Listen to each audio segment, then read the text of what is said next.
the author of the report, and I'm seeking ways to make sure that the issues that she raised in it are acted upon.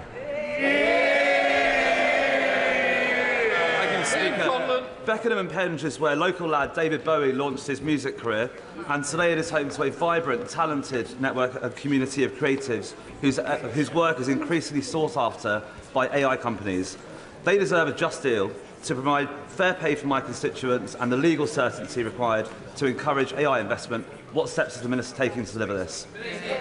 We are a creative content superpower in this country, and we will do absolutely nothing to undermine it. We want to make sure that people are properly remunerated for their work and make sure that AI companies have access to the high-quality data that they need to be able to deploy effectively in this country. Jeremy Hunt.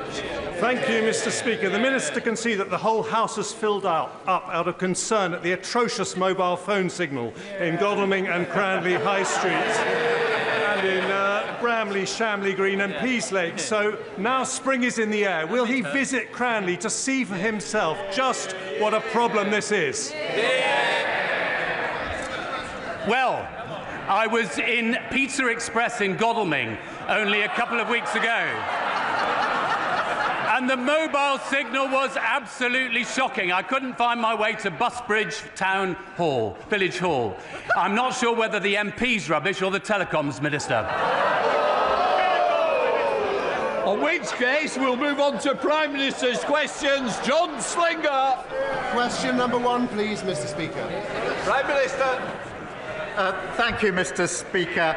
Today's spring statement will showcase a government going further and faster on the economy, green-lighting the Lower Thames crossing, investing £2 million for 18,000 affordable homes for working families, 60,000 young people being trained the next generation of construction workers, and fixing millions of potholes. We're undoing a decade of stagnation, delivering jobs and opportunities for working people and securing Britain's future. Mr. Speaker, tomorrow I'll meet President Macron in Paris to discuss further our efforts to secure a lasting peace in Ukraine. And may I welcome the delegation from Bring Back Kids initiative to the gallery. The abduction of Ukrainian children is grotesque, and the UK will play our full part to bring them home. It's a stark reminder that any peace settlement must see Russia held accountable for their deplorable actions. Mr. Speaker, this morning I have meetings with ministerial colleagues and others. In addition to my duties in this House, I shall have further such meetings later today. John Slinger. Thank you, Mr. Speaker. Under this Labour government, NHS waiting lists are down 5 months in a row. Yeah. And the Hospital of St Cross in my constituency of Rugby is playing its part. But many of my constituents remain concerned about the long waits in A&E that they're experiencing, that we inherited from the Conservatives, especially those who have to travel to the General Hospital in Coventry. So will the Prime Minister set out how our plan for change to bring the NHS back into the heart of government will help us to support the front line, deliver better emergency care closer to the community that our constituents have long called for? Mr. Speaker, our plan for change already cut NHS waiting lists by almost 200,000. That's 5 months in a row during the winter months. The local trust waiting lists in his area are down 93%, and he's doing a great job for his community. We've already delivered 2 million extra appointments that we promised because of the record investment in the budget. The party opposite can't have it both ways. If they welcome NHS investment, they can't criticise raising the money to pay for it. Leader of the Opposition, Kemi Beardall. Mr. Speaker, in 30 minutes, we will hear the Chancellor's emergency budget. Even the Home Secretary's husband calls it an emergency budget, as she scrambles to fix the mess she made last October. But first, let's turn to another government minister who is making a mess of her brief, the Education Secretary. Why did Labour MPs vote against banning phones in schools last week? Prime Minister. Because it's completely unnecessary. I've got teenage children. Almost every school bans phones in school. They do it already. we need to concentrate on what's really important here, which is getting to the content that children shouldn't be accessing. That's where I would genuinely like to work across the House, because I think there's a huge amount of work to do. But the battle is not with schools that are already banning phones in school. The battle, and this is an important emerging battle, is to work together to ensure that we can ensure that the content that children are accessing, wherever they are, is suitable for their age. Mr. Speaker, we can look at the content, but if the ban is unnecessary, then why is it that they've started a review? Just last week, his Education Secretary called a ban a bit gimmick, yet teachers and head teachers say the evidence already shows that schools that ban phones get better results. And he's wrong. Not all schools do this. Only 1 in 10 schools are smartphone free. So will he U-turn on this? We need to ensure that all schools do this, but the vast majority do. It is really important that we focus on the battle we have to have with mobile phones, which is the content that children are able to access. And we need to ensure that that is controlled wherever they are. So it's a question of having the right battle on the right issue, not wasting time on something where almost all schools are already banning mobile phones. Mr. Speaker, I'm surprised that the Prime Minister would say this. His own government evidence says that phones disrupt nearly half of GCSE classes every single day. Discipline is the #1 issue in many schools. Under the Conservatives, schools became twice as likely to be good or outstanding after going through our behaviour programme. So why did the Education Secretary abolish that programme? Prime Minister. Mr. Speaker, she talks about the record of the last government. Under their watch, 1/3 of children started school without appropriate level development, and that is not being able to use a knife and fork. 1/4 left primary school without the required standard of reading, writing and maths, and 1 in 5 was regularly absent. That's why we're pushing up standards, more information from Ofsted, transparency for parents, more interventions where schools need it. Mr. Speaker, he's not answering the question about discipline in schools because he doesn't care about discipline in schools. Everything he does is ideological, and his decisions are costing schools so much. The national insurance hike means every state school in the country has to pay more for teachers. The Education Secretary promised to compensate schools in full for the jobs tax. Why hasn't it happened? Prime Minister. Mr. Speaker, it was Labour that introduced academies. We pushed up standards. And this is not ideological. I'm a parent of 2 teenage children, both of whom go to a state school. So I'm vested in this, and it matters hugely to me. Nothing ideological about it. That is why we're driving up standards, as we always have done. Mr. Speaker, he didn't answer the question about compensating schools for the jobs tax. That is costing schools a lot of money. The CEO of the United Learning Group says the grant that they gave is 20% short. Some schools will face shortfalls of up to 35%. Can he guarantee that no teacher will lose their job as a result of his jobs tax? Mr. Speaker, with this government at the budget that put a record amount into our schools, just as we put a record amount into our NHS and into our public services, we were utterly failed under the last government. But yet again, she wants all the benefits, the NHS, but she can't say how she's going to pay for it. That's what got us into the mess in the first place. Mr. Speaker, the whole House will have heard that he could not guarantee that teachers' jobs are safe. Not only is he taxing schools, he's also lowering standards. He talks about our record. I'll tell him what our record was. Under the Conservatives, English schools shot up the international league tables, while schools in Labour-run Wales, standards fell. Academy freedoms led to the biggest improvement of standards in a generation, but the Education Secretary is attacking them with her reforms. Can the Prime Minister point to any evidence at all, that these discredited academy reforms will improve school standards? Prime Minister. Yes, take the example of schools going into academies. The vast majority of schools are already academies. Therefore, we need to think again about what we do about failing schools that are already academies. We need to go on to the next chapter. And they never take the big decisions, and that's why we ended up their record. Open borders, which she was the cheerleader for, a crashed economy, mortgages through the roof, the NHS on its knees, hollowed out armed forces, and what have we got already under this government? 2 million extra NHS appointments, 750 breakfast clubs, including one in her constituency, record numbers of people being returned who shouldn't be here, and fully funded increase in defence spending. That's the difference a Labour government makes. Thank you, Mr. Speaker. I recently visited Harlow College and saw the work they were doing training the bricklayers and electricians of the future. Would the Prime Minister agree with me that the work that FE colleges like Harlow College do is vital for the house building that we need for future generations? And what will his government do to support Harlow's next generation? Prime Minister. He's a great champion for his constituents. We are investing £600 million to train up to 60,000 more skilled house builders so we can support the next generation and deliver 1.5 million new homes. We're creating technical excellence colleges and investing in Stansted Airport, creating 5,000 jobs nearby, which will create more opportunities for young people in Harlow. Leader of the Liberal Democrats, Red David. Thank you, Mr. Speaker. The British drama Adolescence has shone a much-needed spotlight on the enormous damage being done by social media to the minds of many of our young people, especially teenage boys. We've argued social media giants should be much more toughly regulated and pay more tax so we can defend our young people from this harm.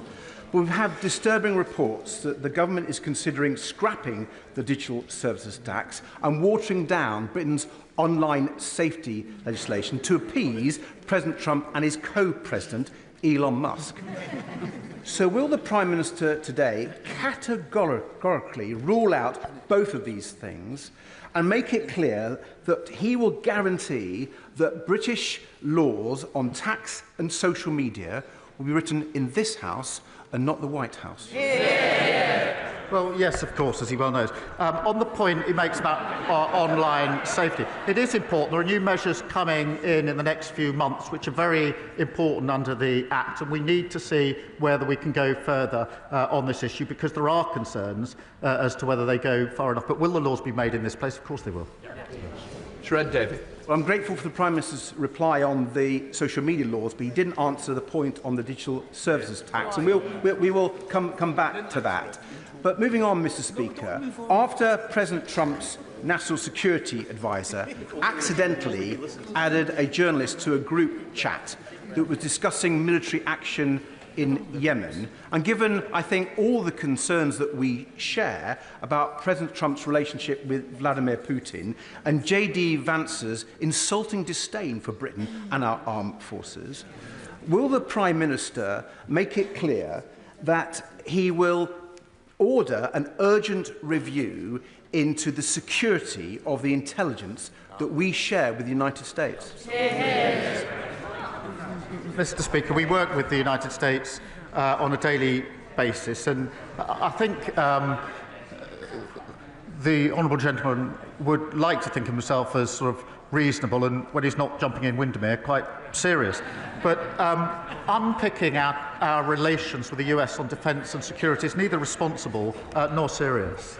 So, judges. Thank you, Mr. Speaker.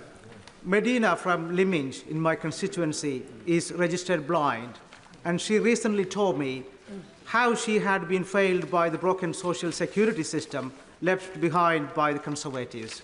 She faced great difficulties in getting support from access to work, which is essential across my Ashford constituency, and was not helped to find paid employment. It is so important that disabled people who want to work are supported to do so. What is the Prime Minister's message to Medina and others like her who have been abandoned and shut out of employment for far too long? Every person should have the right to work, and we will always protect the most severely disabled and those with lifelong health conditions. For Medina and the 200,000 others like her who can work and want to work, we need to support them. And that's why we're investing £1 billion in personalised tailoring employment programmes and introducing the right to try work guarantee. The party opposite presided over a failed system that didn't help them and then blamed them. We will never do that. Stephen Flynn. Mr. Speaker, those who know me well know that I don't talk of this often, but for half of my adult life, I was physically disabled. Indeed, when I first walked through the doors of this here chamber, I did so with a crutch in my right arm to support my body weight. I know how it feels. Right now in Scotland, some 55% of children living in poverty have a member of their household who is a disabled person. So can the Prime Minister explain to me, actually no, can the Prime Minister explain to those children how the Labour Party making mum and dad poorer will lift them out of poverty? Well, I'm grateful to him for sharing his personal experience on this and his right to do so. My family has had living with disability for many years as well, so I do understand the human element of this. We do need to give support to those that need it. We do need to help those who want to work into work, and we need to be clear that those who can work should work. In England, we inherited a failed system that couldn't be defended. But it's also failing in Scotland. 84,000 young Scots, he focuses on young people, that's 15% of young Scots not in employment, education or training. That is terrible. Almost 300,000 Scots economically inactive due to temporary or long-term illness. Now, what we're doing is taking the steps to help people into work, £1 billion of employment support. They have record funding under the government, under the budget. What are they going to do to help the young Scots who have been failed by their government? Andrew Ranger. Thank you, Mr. Speaker. The Wrexham and Flintshire investment zone is one of the flagship examples of how, when this government talks about kick-starting economic growth, it means it. This £160 million plan will breathe new life into the local economy, create 6,000 good local jobs, meaning that for young people in Wrexham, they will be able to find more opportunities on their doorstep. Will the Prime Minister join with me in welcoming this important development for North Wales and the potential it unlocks?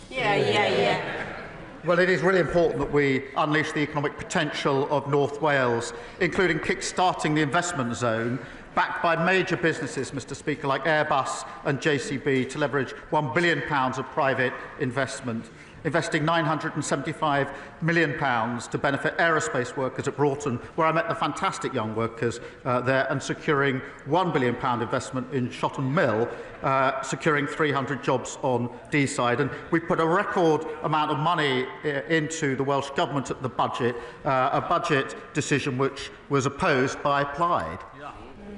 Sir Julian Lewis. Question number 3, Mr. Speaker. Prime Minister. The Right Honourable Member asks about shale gas. There are very real economic and environmental consequences to fracking, and communities have clearly said no. Sir Julian. I'm sorry, but that answer had nothing to do with my question, which was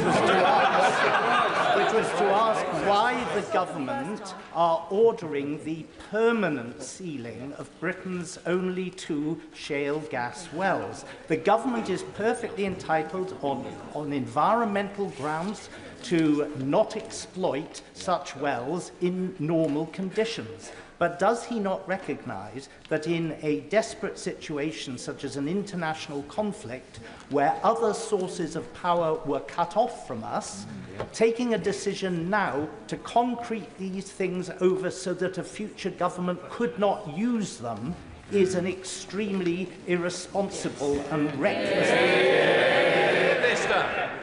He knows there are real consequences of fracking, as I've set out. But what we need to do to secure our independence and lower bills and the next generation of jobs is move at speed to renewable energy. And that's why I'm pleased there's record investment coming into renewable energy so that tyrants like Putin can't put his boot on our throat. Now, if the party opposite don't want to support that investment, they should say so. Kim Leadbeater. Thank you, Mr. Speaker. Would the Prime Minister join me in thanking colleagues from across the House and the excellent clerks and staff who have spent the last few months working on the Assisted Dying Bill Committee? And would he agree with me that if the law is to change on assisted dying, it's extremely important that it is implemented as soon as it is safe and practicable to do so? Can I congratulate all colleagues working on this bill and taking part in the debate? It is an important issue on which there are different views across the House and within parties. The bill is a matter for the House, but it is the government's role to ensure every piece of legislation that passes through Parliament is effective and workable. So we'll continue to work with my honourable friend as the bill sponsor to do that. In the same way, Mr Speaker, we would for every private member's bill which passes second reading, and if Parliament chooses to pass this bill, the government will implement it in a way that is safe and practicable. Bradley Thomas. Thank you, Mr Speaker. Acorns Children's Hospice provides compassionate care to very young cancer patients and their families across Bromsgrove and the villages, yet it faces a staggering £416,000 increase in national insurance contributions as a result of choices made by this government. With no exemption for hospices and no uplift in non-capital funding, this means that the charity will have to draw from charitable donations made by the public, and this will affect frontline services. This is not right. Will the Prime Minister take this opportunity to right this wrong and exempt hospices from this tax? We are investing £100 million for adult and children's hospices to improve facilities, equipment and accommodation, as well as £26 million in funding through the Children's Hospice Grant. But their cries and moaning would have a lot more value if they started their questions with an apology for crashing the economy in the first place. Jacob Collier. Thank you, Mr Speaker. Roads in Burton, Uttoxeter and across Staffordshire are littered with potholes.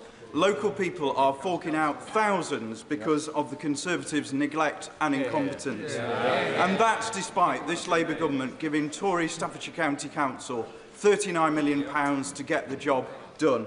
Does the Prime Minister agree with me that the people of Staffordshire deserve better than roads with more dimples than a Staffordshire oat cake?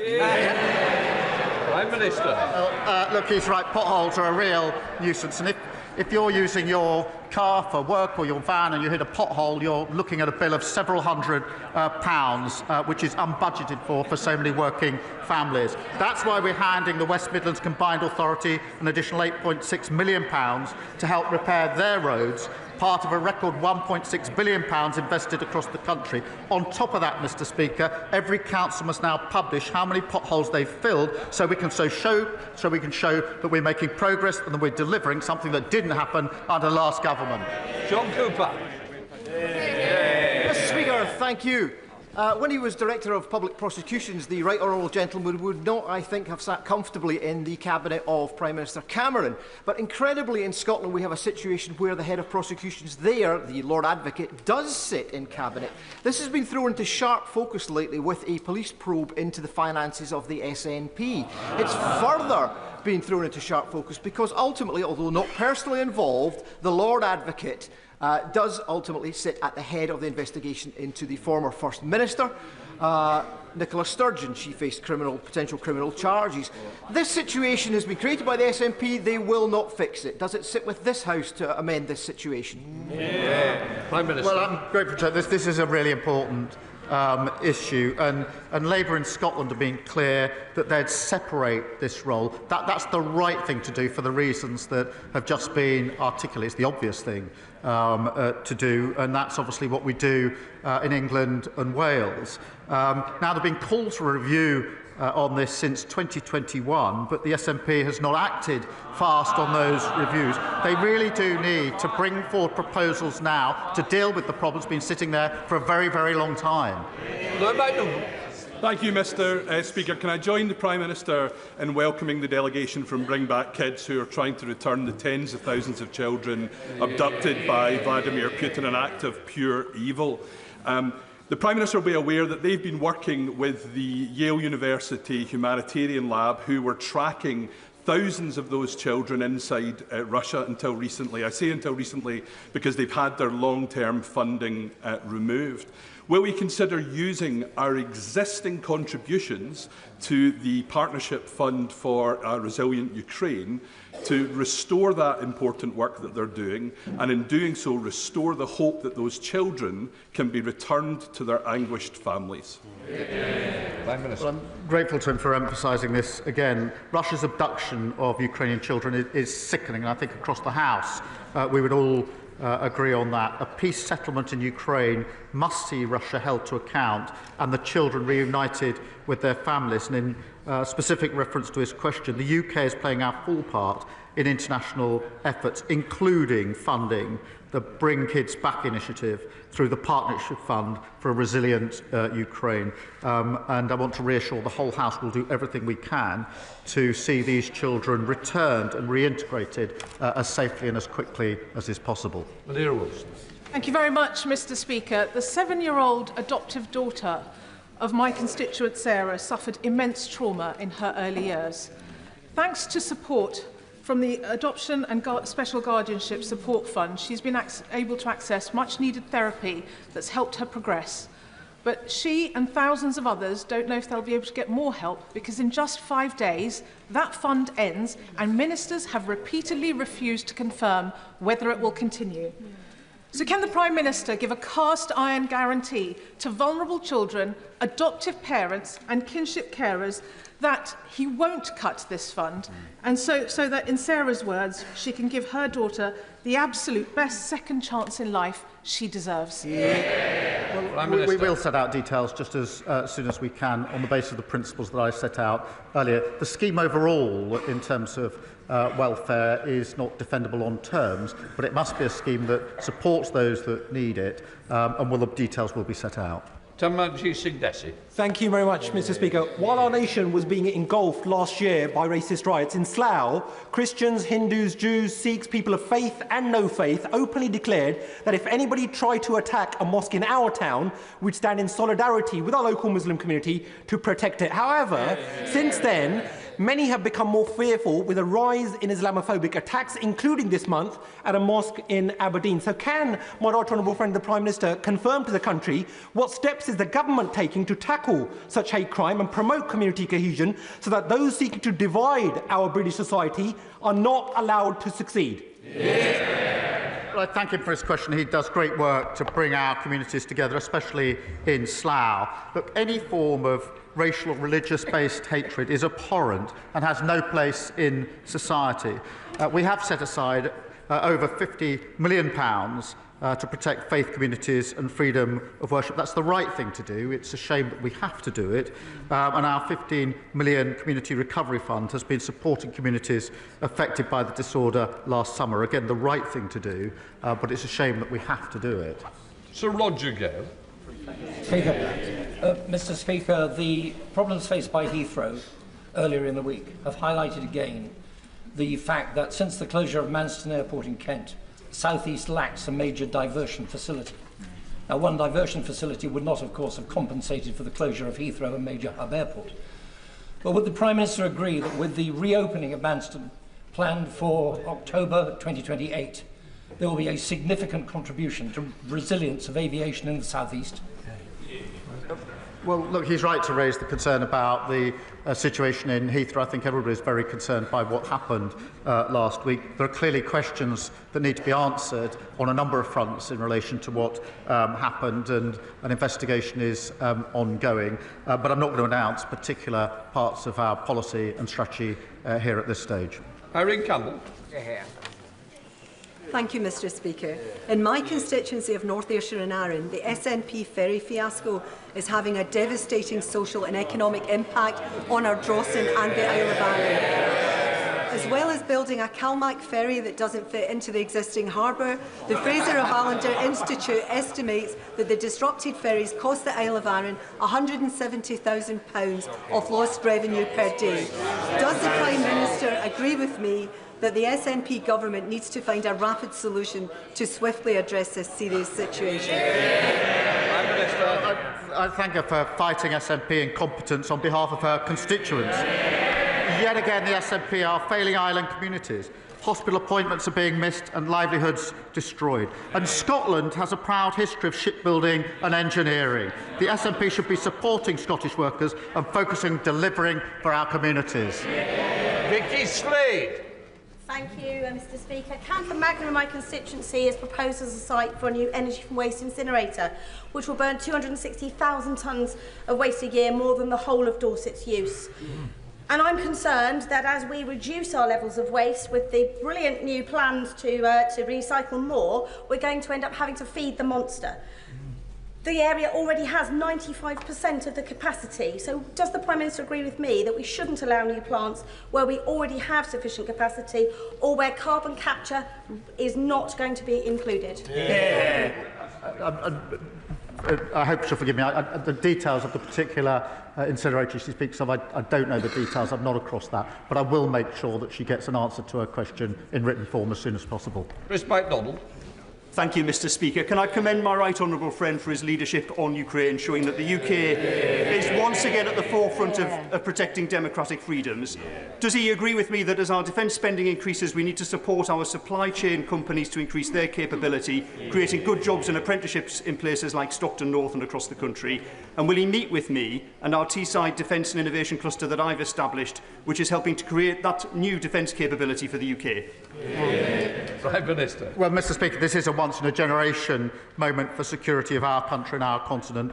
We've set out that fully funded increase in defence spending to 2.5% in 2027, the biggest sustained boost since the Cold War. But that must benefit British jobs and British businesses. And that's why I'll make sure that he gets the meeting that he wants with the relevant minister.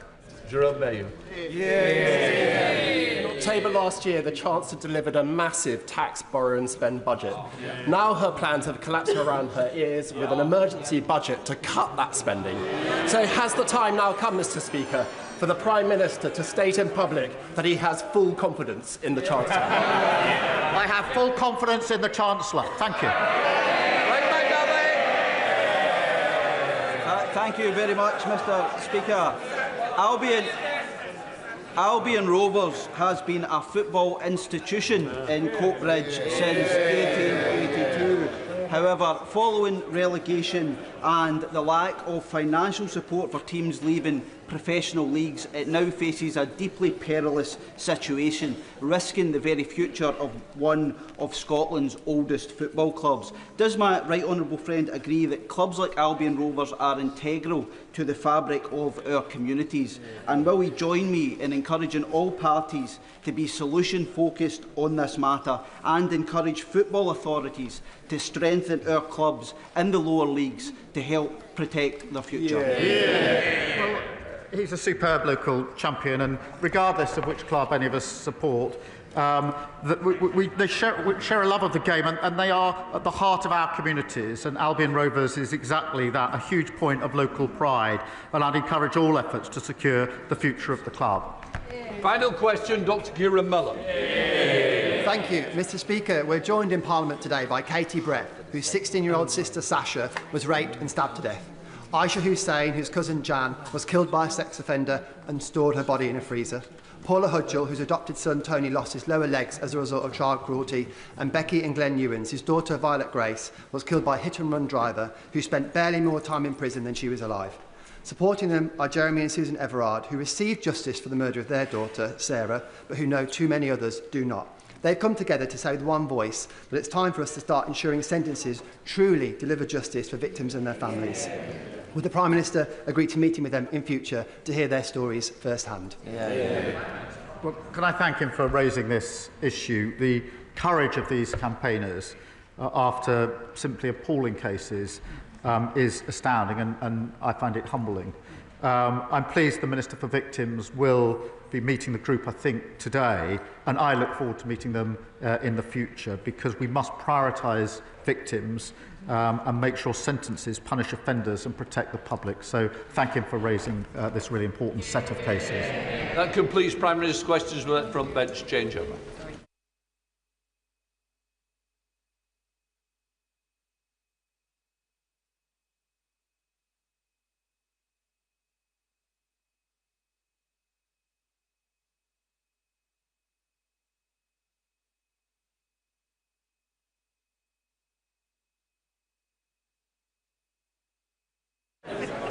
Right, we now come to the spring statement. Chancellor of the Exchequer, Rachel Reeves. Mr. Speaker, this Labour government was elected to bring change to our country, to provide security for working people and to deliver a decade of national renewal. That work began in July, and I am proud of what we have delivered in just 9 months.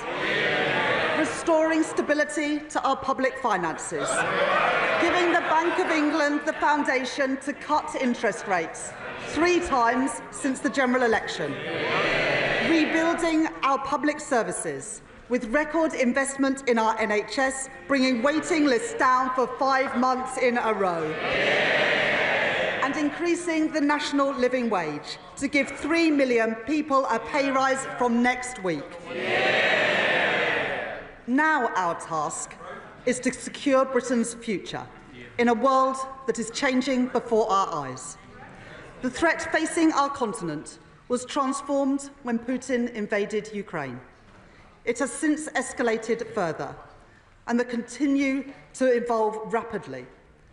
At the same time, the global economy has become more uncertain, bringing insecurity at home as trading patterns become more unstable and borrowing costs rise for many major economies. Mr. Speaker, the job of a responsible government is not simply to watch this change. This moment demands an active government, a government not stepping back but stepping up, a government on the side of working people, helping Britain to reach its potential. And Mr. Speaker, we have the strength to do just that.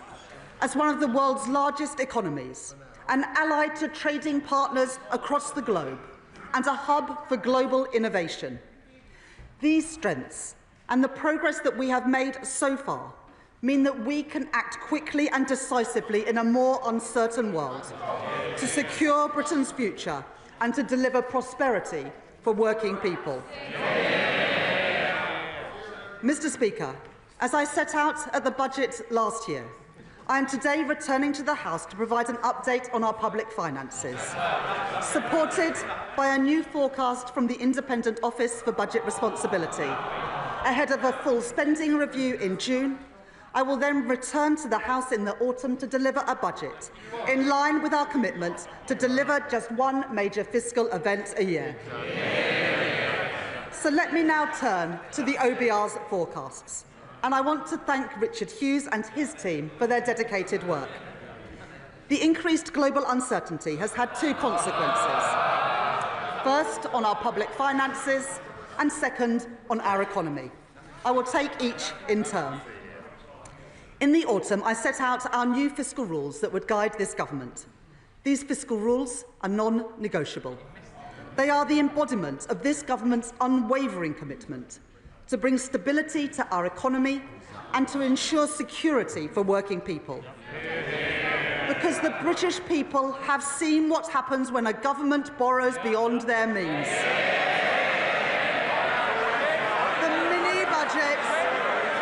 The mini-budget delivered by the party opposite resulted in higher bills, in higher rents and higher mortgages.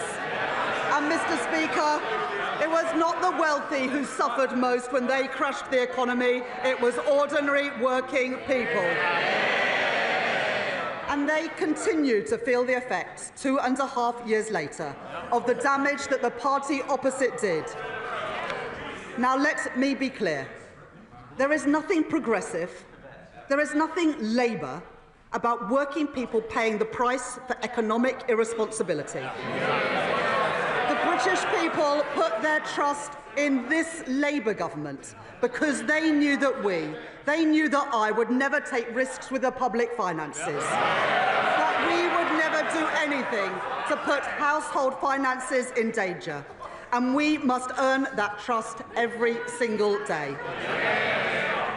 The 2 rules that I set out at the budget were first, our stability rule, which ensures that public spending is under control, balancing the current budget by 2029-30, so that day-to-day spending is met by tax receipts. Second, our investment rule, to drive growth in the economy, ensuring that net financial debt falls by the end of the forecast period, while enabling us to invest alongside business. Turning first to the stability rule, the OBR's forecast shows that before the steps that I will take in this statement, the current budget would have been in deficit by £4.1 billion in 2029-30, having been in surplus by £9.9 billion in the autumn, as the UK, alongside our international peers like France and Germany, has seen the cost of borrowing rise during this period of heightened uncertainty in global markets. As a result of the steps that I am taking today, I can confirm that I have restored in full our headroom against the stability rule, moving from a deficit of £36.1 billion in 2025-26 and £13.4 billion in 2026-27 to a surplus of £6.0 billion in 27-28, £7.1 billion in 2028-29 and a surplus of £9.9 billion in 2029-30. That compares to the headroom left by the previous government of just £6.5 billion. That means we are continuing to meet the stability rule 2 years early, building resilience to shocks in this, a more uncertain world. The OBR forecast that the investment rule is also met 2 years early, with net financial debt of 82.9% of GDP in 25-26 and 83.5% in 26-27, before falling to 83.4% in 27-28, in 83.2% in 2028-29, and then to 82.7% in 2029-30, providing headroom of £15.1 billion in the final year of the forecast, broadly unchanged from the autumn. After the last government doubled the national debt,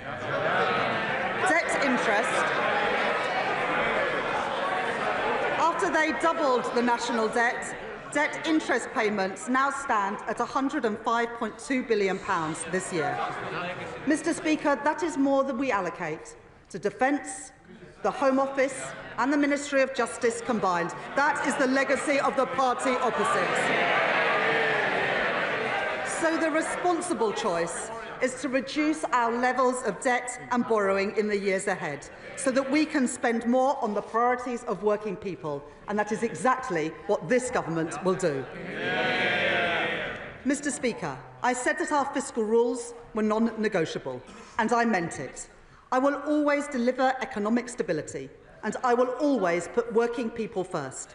I said it at the election, I said it at the budget, and I say it again today. Let me now set out the steps that the government has taken. At the budget, we protected working people by keeping our promise not to raise their rates of national insurance, income tax or VAT. At the same time, we began to rebuild our public services after the party opposite left a £22 billion black hole in our public finances. Ours were the right choices for stability and the right choices for renewal, funded by the decisions that we took on tax. As I promised in the autumn, this statement does not contain any further tax increases. But when working people are paying their taxes while still struggling with the cost of living, it cannot be right that others are still evading what they rightly owe in tax. In the budget, I delivered the most ambitious package of measures that we have ever seen to cut down on tax evasion, raising £6.5 billion per year by the end of the forecast.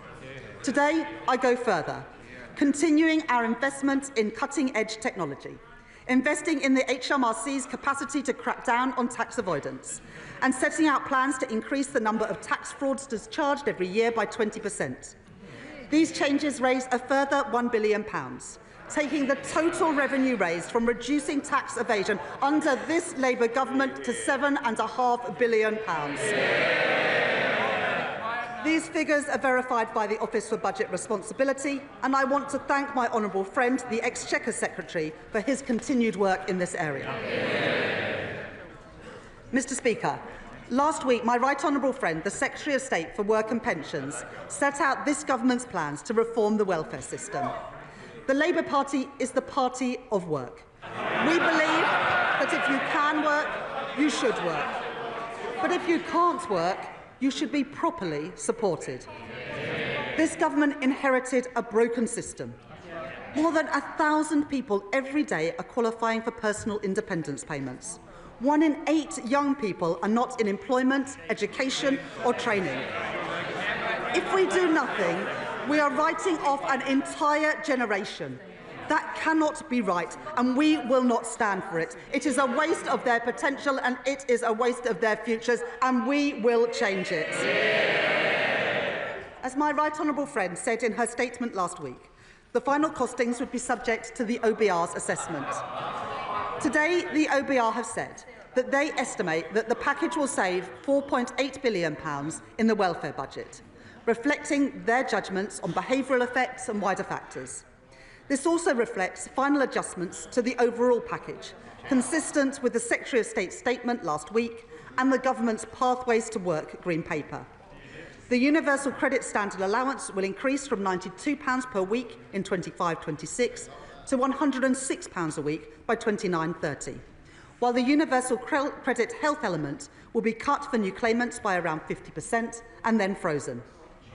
On top of this, we are investing £1 billion to provide guaranteed, personalised employment support to help people back into work. And £400 million to support the Department for Work and Pensions and our job centres to deliver these changes effectively and fairly, taking total savings after that to the package to £3.4 billion. While spending on disability and sickness benefits will continue to rise, these plans mean that welfare spending as a share of GDP will fall between 2026 and the end of the forecast period, very different to what we inherited from the party opposite.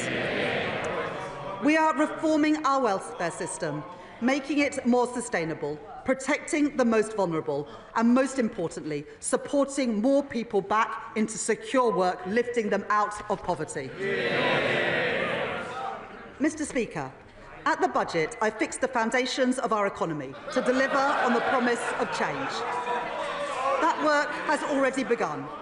2 million extra appointments in our NHS. Waiting lists down. New breakfast clubs opening across England. The largest settlements in real terms for Scotland, Wales and Northern Ireland in the history of devolution.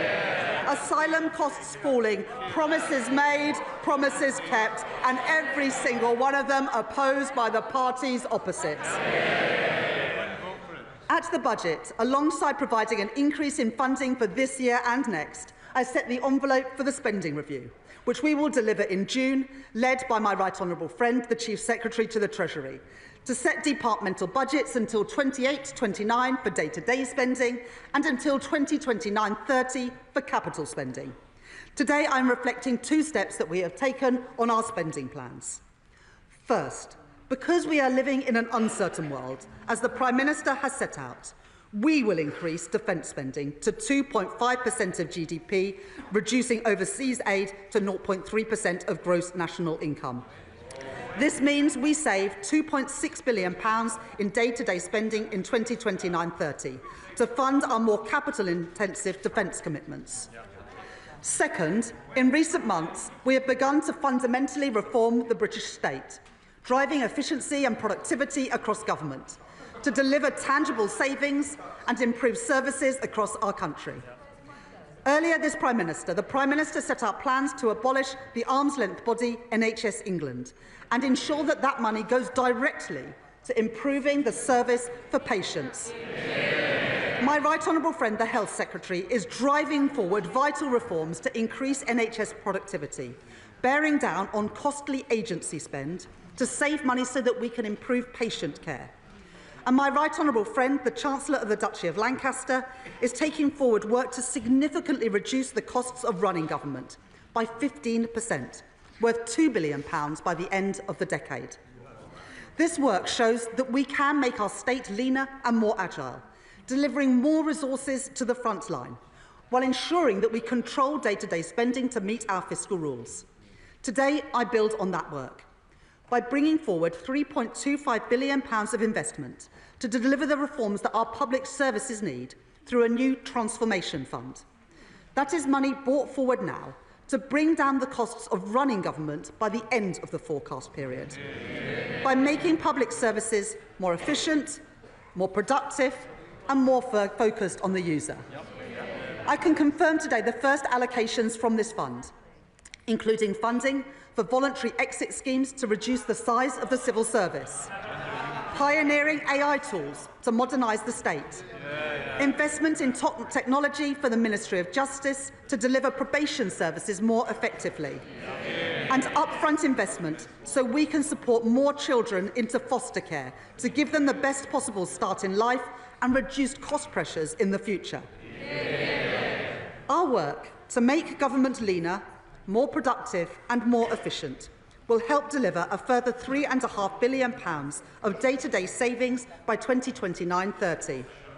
Overall, day-to-day spending will be reduced by £6.1 billion in 2029-30, and it will now grow by an average of 1.2% a year above inflation, compared to 1.3% in the autumn.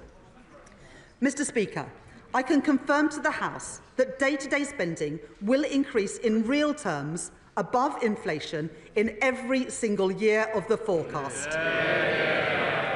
And in the spending review, apart from the reductions in overseas aid, day-to-day spending across government has been fully protected. I can also confirm our approach to capital investment. In the autumn budget, I announced £100 billion of additional capital spending to crowd in investment from the private sector, to fix our crumbling infrastructure, and to create jobs in every corner of our country. Today, I am not cutting capital spending, as the party opposite did, time and time again, because that choked off growth, and it left our school roofs literally crumbling. That was the wrong choice. It was the irresponsible choice. It was the Tory choice.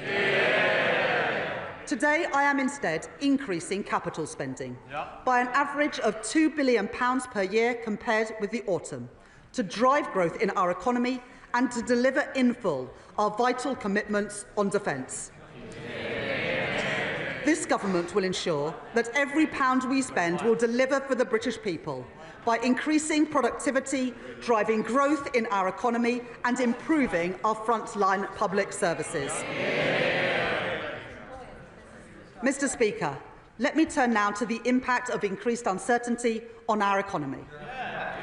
To deliver economic stability, we must work closely with the Bank of England, supporting the Independent Monetary Policy Committee to meet their 2% inflation target. There have been 3 interest rate cuts since the general election, and today's data showed that inflation fell in February. Having peaked at 11% under the previous government, the OBR forecast that CPI inflation will average 3.2% this year before falling rapidly to 2.1% in 2026 and meeting the 2% target from 2027 onwards, giving families and businesses the security that they need and providing our economy with the stable platform it needs to grow. Mr. Speaker, earlier this month, the OECD downgraded this year's growth forecast for every G7 economy, including the UK. And the OBR have today revised down our growth forecast for 2025, from 2% in the autumn to 1% today. I am not satisfied with these numbers, and that is why we on this side of the House are serious about taking the action needed to grow our economy. Backing the builders, not the blockers, with a 3rd runway at Heathrow Airport and the Planning and Infrastructure Bill. Increasing investment with reforms to our pension system and a new National Wealth Fund. And tearing down regulatory barriers in every sector of our economy. That is a serious plan for growth. That is a serious plan to improve living standards. That is a serious plan to renew our country. Mr. Speaker, a changing world presents challenges.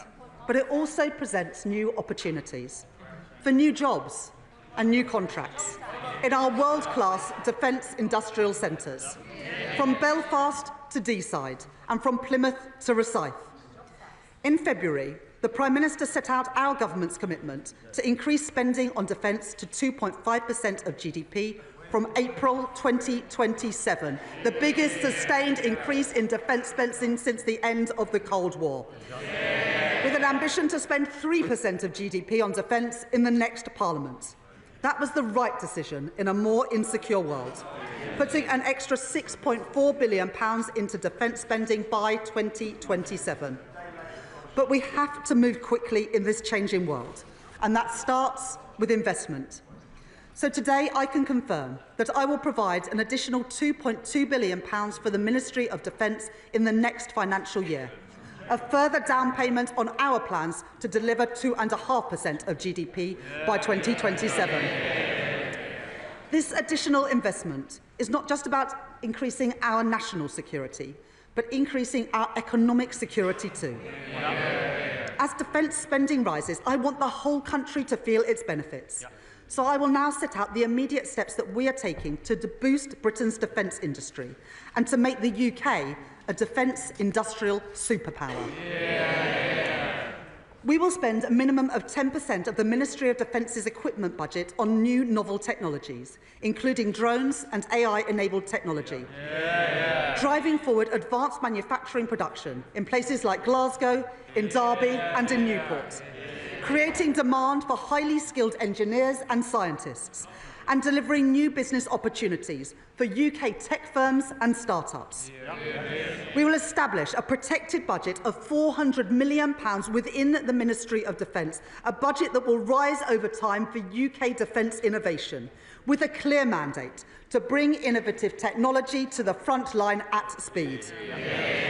And we will reform our broken defence procurement system, making it quicker, more agile and more streamlined, and giving small businesses across the UK better access to Ministry of Defence contracts, something welcomed by the Federation of Small Businesses. We will take forward our plan for Barrow, a town at the heart of our nuclear security, working with my honourable friend, the member for Barrow and Furness, and providing £200 million, supporting the creation of thousands of jobs there. We will regenerate Portsmouth Naval Base, securing its future, as called for by my honourable friend, the member for Portsmouth South. We will secure better homes for thousands of military families, the homes that they deserve denied to them by the previous government. Homes for our military families in constituencies of my honourable friends for Plymouth Moorview, Plymouth Sutton and Devonport, York Outer and in Aldershot. That is the difference that this Labour government is making. Finally, Mr Speaker, we will provide £2 billion of increased capacity for UK export finance, to provide loans for overseas buyers of UK defence goods and services, because I want to do more with our defence budget so we can buy and make and sell things here in Britain. Giving further opportunities for our world-leading defence companies and those who work in them to grow and create jobs here in Britain as military spending rightly increases all across Europe. To oversee all of this vital work, my right honourable friend, the Defence Secretary, and I will establish a new Defence Growth Board to maximise the benefits from every pound of taxpayers' money that we spend. And we will put defence at the heart of our modern industrial strategy to drive innovation that can deliver huge benefits back into the British economy. Mr Speaker, that is how we make our country a defence industrial superpower. So the skills of the future, the jobs of the future and the opportunities of the future can be found right here in the United Kingdom. Mr Speaker, as the previous government learned to their detriment, there are no shortcuts to economic growth. It will take long-term decisions. It will take hard yards. It will take time for the reforms that we are introducing to be felt in the everyday economy. It is right that the Office for Budget Responsibility consider the evidence and look carefully at measures before recognising a growth impact in their forecast. But, Mr Speaker, I can announce to the House that the OBR have considered and have scored one of the central planks of our plan for growth. In my first week as Chancellor, I announced that we were pursuing the most ambitious set of planning reforms in decades to get Britain building again. And in December, we published changes to the National Planning Policy Framework, driven forward tirelessly by my right honourable friend, the Deputy Prime Minister. Reintroducing mandatory housing targets and bringing grey belt land into scope. The OBR have today concluded that these reforms will permanently increase the level of real GDP by 0.2% in 29-30, an additional £6.8 billion for our economy, and by 0.4% of GDP within 10 years, an additional £15.1 billion in our British economy. Mr. Speaker, that is the biggest positive growth impact that the OBR have ever reflected in their forecast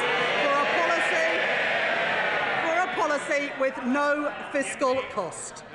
And taken together with our plans to increase capital spending that we set out in the budget last year, this government's policies will increase the level of real GDP by 0.6% in the next 10 years. Mr. Speaker, that is the difference that this Labour government is making. Policies to grow our economy, promises by a Labour government, delivered by a Labour government, opposed by the parties opposite. Mr. Speaker, the planning system that we inherited was far too slow. The OBR have concluded that our reforms will lead to house building reaching a 40-year high.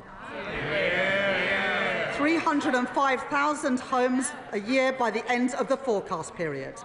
And changes to the National Planning Policy Framework alone will help build over 1.3 million homes in the UK over the next 5 years, taking us within touching distance of delivering our manifesto promise to build 1.5 million homes in England in this Parliament.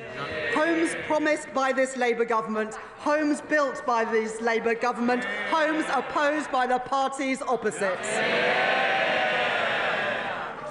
The impact on our economy goes further still. I said at the election that we could not simply tax and spend our way to prosperity. We need economic growth.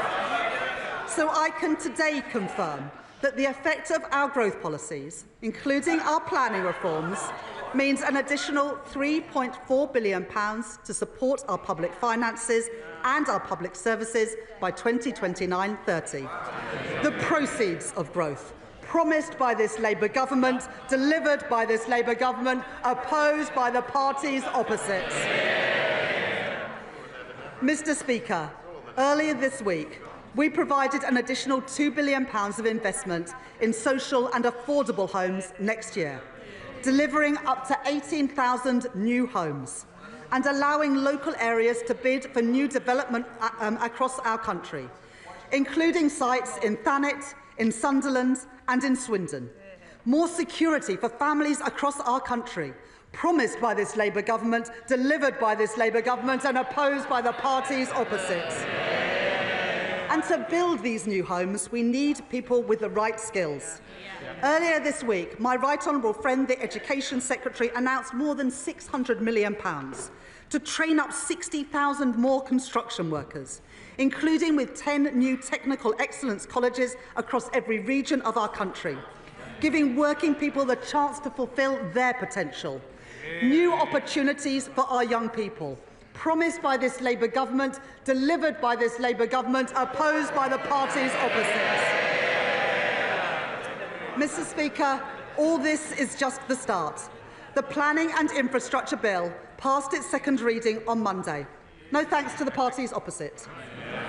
Once this bill completes its passage, it will help deliver the homes and infrastructure our country badly needs. And I say to the parties opposite, the British people will be watching. Because if the parties opposite don't support these reforms, let us be clear about what that means.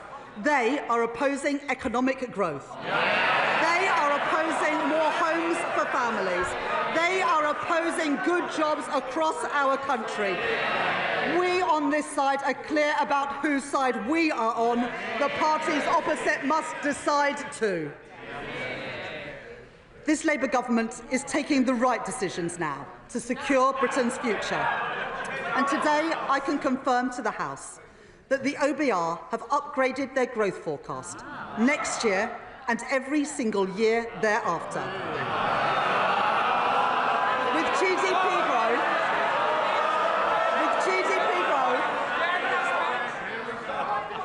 With GDP growth of 1.9% in 2026, of 1.8% in 2027, 1.7% in 2028 and 1.8% in 2029. Mr. Speaker, by the end of the forecast, our economy is larger compared to the OBR's forecast at the time of the budget. That is the difference that this Labour government is making. But, Mr. Speaker, this isn't just about lines on a graph. It's about improving people's lives. Working people are still feeling the pinch after a cost of living crisis caused by the party opposite that caused interest rates and inflation to go through the roof.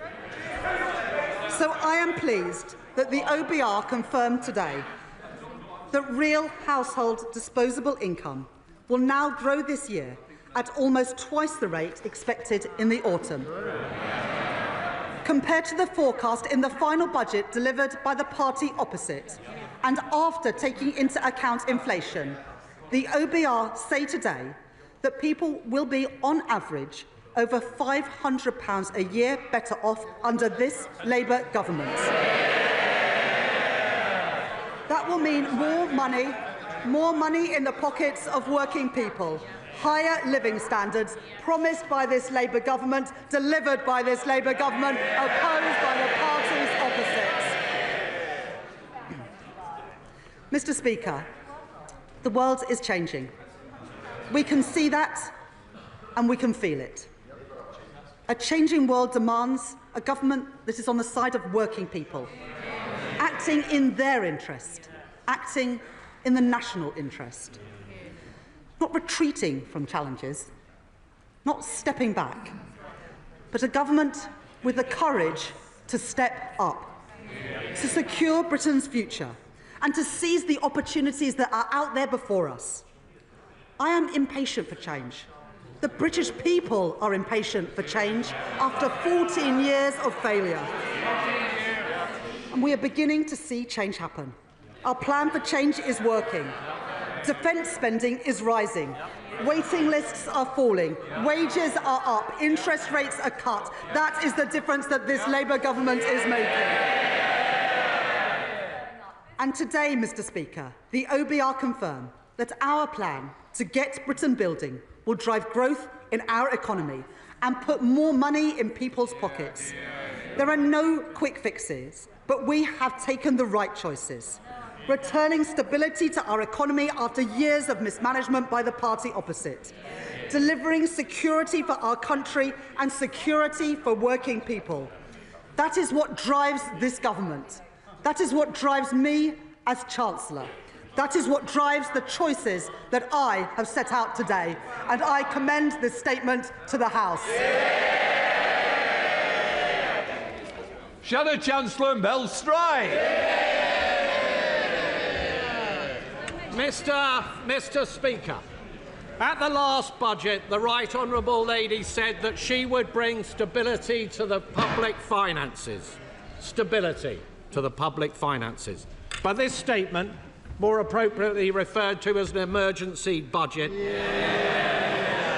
has brought her to a cold, hard... Can I just say to you, quite rightly I want to hear to the Chancellor. I know I want to hear the Shadow Chancellor. I don't need any help. Thank you, Mr. Speaker. This emergency budget, Mr. Speaker, has brought the Right Honourable Lady to a cold, hard reckoning. She has become very fond recently to talk about the world having changed. Well, indeed it has, Mr. Speaker. This country was growing at the fastest rate in the G7 only about a year ago. And just as the OECD And the Bank of England and other forecasters, and now we learn today, the OBR have stated, growth has been halved in this year, cut in two as a consequence of the decisions and the choices that the Right Honourable Lady made on her watch. Inflation, which was down to 2%, bang on target on the very day of the last general election under a Conservative government. We are now told this year will be running at twice the level as was forecast under ourselves in 2024. This is going to mean prices bearing down on households and on businesses right across the country because of her choices.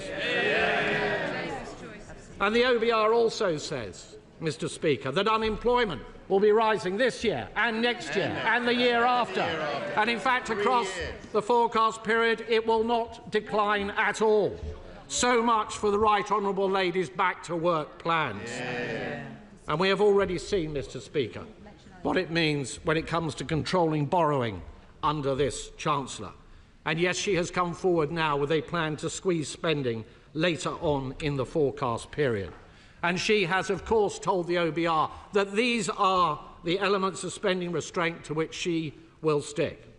But what do the markets think? And could I ask the Right Honourable Lady, given her track record, given the fact that she has failed to control spending and borrowing to date, what does she think the markets are going to make of her latest promises? But the Right Honourable Lady, Mr. Speaker, says, of course, that none of this is her fault. It is the war in Ukraine. It is President Trump. It is tariffs. It is President Putin. It is the Conservatives. It is her legacy. It is anybody but her. Well, what the British people know, Mr. Speaker, is that this is a consequence of her choices. She is the architect of her own misfortune. It was the Right Honourable Lady, Mr. Speaker, who talked down the economy, so that business surveys and confidence crashed through the floor. It was the Right Honourable Lady who confected the £22 billion black hole. A smokescreen that was only ever there in order to cover up for the fact that she and the Prime Minister reneged on their promises to the British people during the last general election. And a black hole that the OBR themselves, ironically at the government's behest, have said they will not legitimise. She chose to be reckless with a sliver of headroom against her fiddled targets. She borrowed and spent and taxed like it was the 1970s. Little wonder, Mr. Speaker, that the Chancellor has tanked the economy. Little wonder we have an emergency budget, all because of her choices. Now, the Chancellor likes to tour the television studios and tell everybody they should be thankful that she will not be ramping up taxes in this emergency budget as she did before. But that will be cold comfort to the millions up and down the country waiting in fear and trepidation for the start of the new tax year. Buckling under the burden of tax that will be rising to the highest tax burden on her watch in the history of our country. And so could I ask the Right Honourable Lady if, when she replies in a moment, she will give that much-needed reassurance, particularly to businesses, that she will not be ramping up taxes still further in the autumn. Even a basic economist, Mr. Speaker, knows that if you tax something, you get less of it. You don't need to have worked at the Bank of England for 10 years, Mr. Speaker, to know that. So what did the Chancellor tax? She taxed jobs and wealth creation. She's destroyed livelihoods, businesses clobbered, big and small companies, the backbone of our economy. Enterprise crushed on the altar of her ineptitude. The CIPD telling us a third of those businesses affected will shed labour. Morrison's losing 200 jobs, Tesco 400, Sainsbury's 3,000 jobs lost. No wonder the Federation of Small Business say that outside of the pandemic, business confidence has been left at its lowest level on record. But it's not just businesses, Mr. Speaker. It's charities, it's GPs, it's pharmacists, it's those who transport children who have special educational needs, and it is hospices caring for the sick and the dying.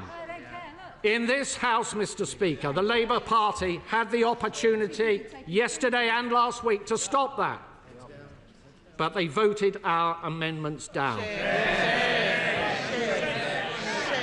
And we will never let their constituents forget it.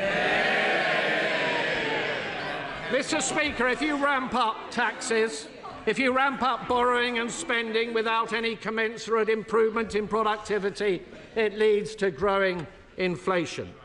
And inflation has been increasing on this government's watch. It means that interest rates stay higher for longer. The Chancellor just now trumpeted the fact that there had been 3 interest rate cuts since the Labour Party came to office. She knows full well there should have been more than that had she managed. She knows full well. She knows full well. She knows full well, Mr. Speaker. She knows full well that interest rates are higher for longer because of the choices that she took. And this has led, Mr. Speaker, to servicing costs for our national debt, which is running at twice the defence budget. And today we have learned from the OBR that debt interest is to increase still further. None of this money, Mr. Speaker, is going to be spent on public services. It will be going down the drain. Mr. Speaker, the real black hole, Mr. Speaker, the real black hole is not the one the Chancellor invented, it is the one the Chancellor created. It's not a central problem, Mr. Speaker, the fact that this Chancellor is a gambler. Even with her fiddled fiscal targets, she left way too little headroom. Way too little headroom. And it's not the truth that whilst the Right Honourable Lady said at the last budget that that was a once-in-a-Parliament reset, she rolled the dice on a wafer-thin margin, and she lost. Reckless with her fingers crossed, she fiddled the targets and she missed them.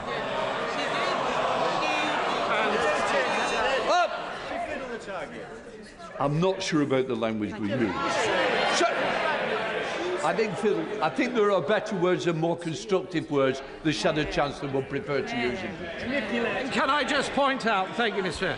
Can I just point out that all of her fiscal headroom disappeared, not just some of it. In fact, she went underwater to the tune of £4.1 billion. Mr. Speaker, reeling from one fiscal event to the next is not a way to run the public finances.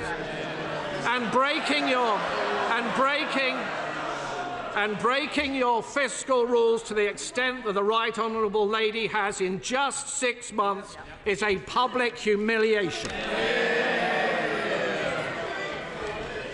Mr. Speaker, could I briefly focus on defence spending? We on this side of the House welcome the fact that, as we press the government to do, they will reach 2.5% of GDP by 2027. And we note the stepping stone along the way that the Right Honourable Lady has just announced. But we should go further than that. The 3% target should be brought forward to this Parliament. So can I ask the Right Honourable Lady, given the geopolitical tensions that she has raised, what provision has she made in her headroom, in her fiscal plans, for increasing defence spending more quickly in this Parliament if that proves necessary? And could I ask her, would she scrap the absurd Chagos deal and put that money behind our armed forces? Mr. Speaker, the economy is in a perilous state, but there was a different way. There were different choices on taxing and spending and borrowing and on productivity and on welfare. And let me just say a few words on welfare. It was the privilege of my life, Mr. Speaker, to have served as the Secretary of State for Work and Pensions. And when it came to welfare reform, with that privilege came a deep responsibility. The responsibility for welfare reform to be properly thought through with a very clear plan. So I know they don't like it because it's an alien idea, Mr. Speaker, to the party opposite. So that we can be fair to the taxpayer, but equally fair to the many people up and down our country, some of whom are highly vulnerable. This was an approach on our watch that led to $5 billion of savings across the forecast period and 450,000 fewer people going on to long-term sickness and disability benefits as a direct consequence.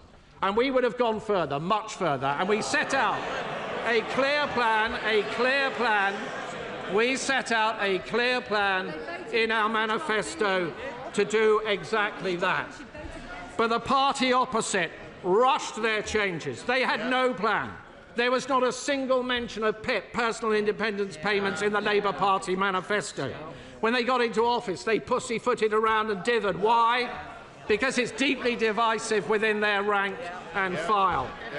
And then suddenly, when the Chancellor decided that she had run out of money, out the word went to find some savings in welfare, to scrabble around, to yank every lever possible.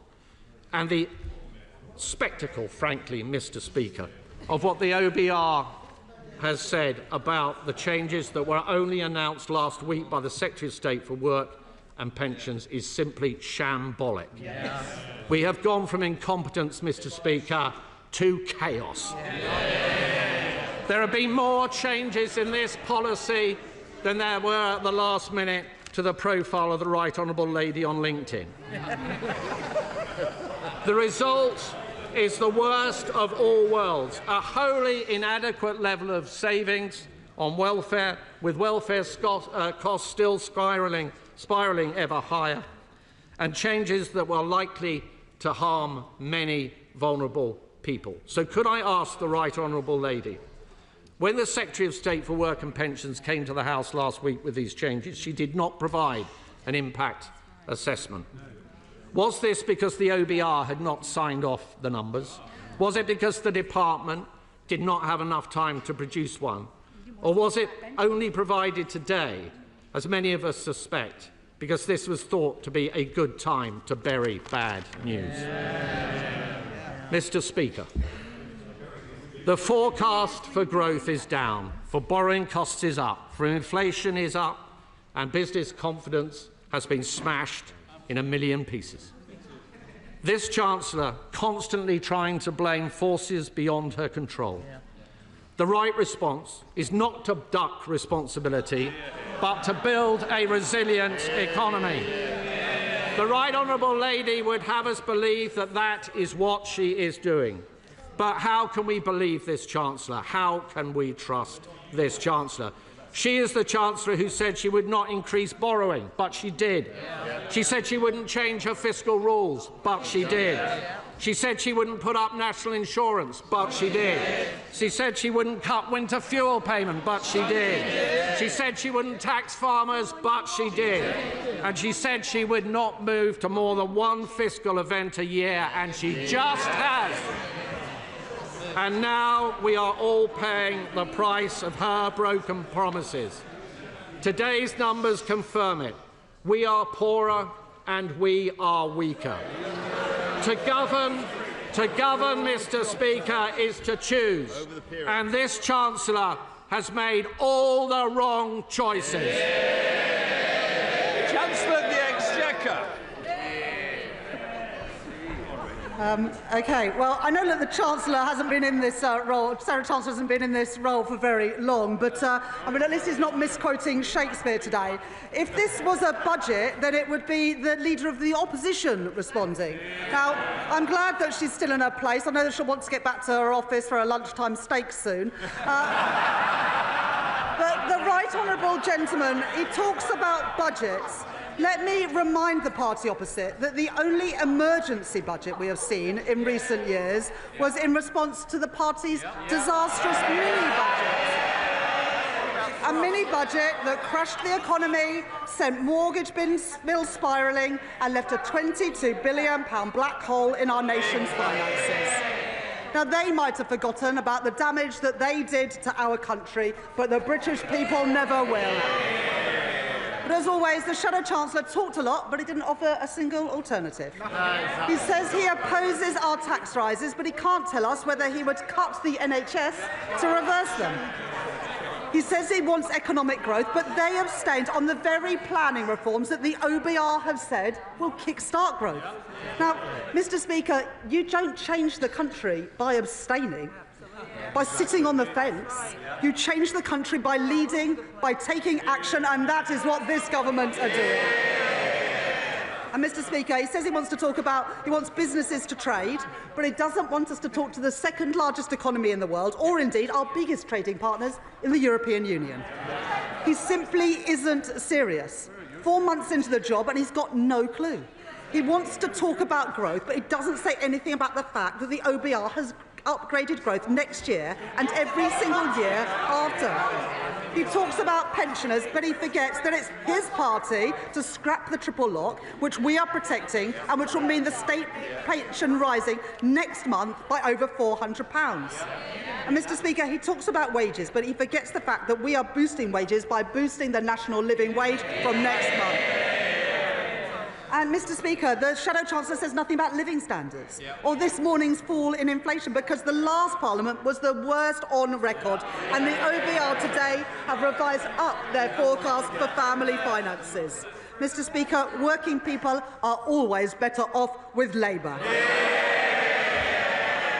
Now, he is learning something, because at least this time he's asked a couple of questions, so let me respond to them.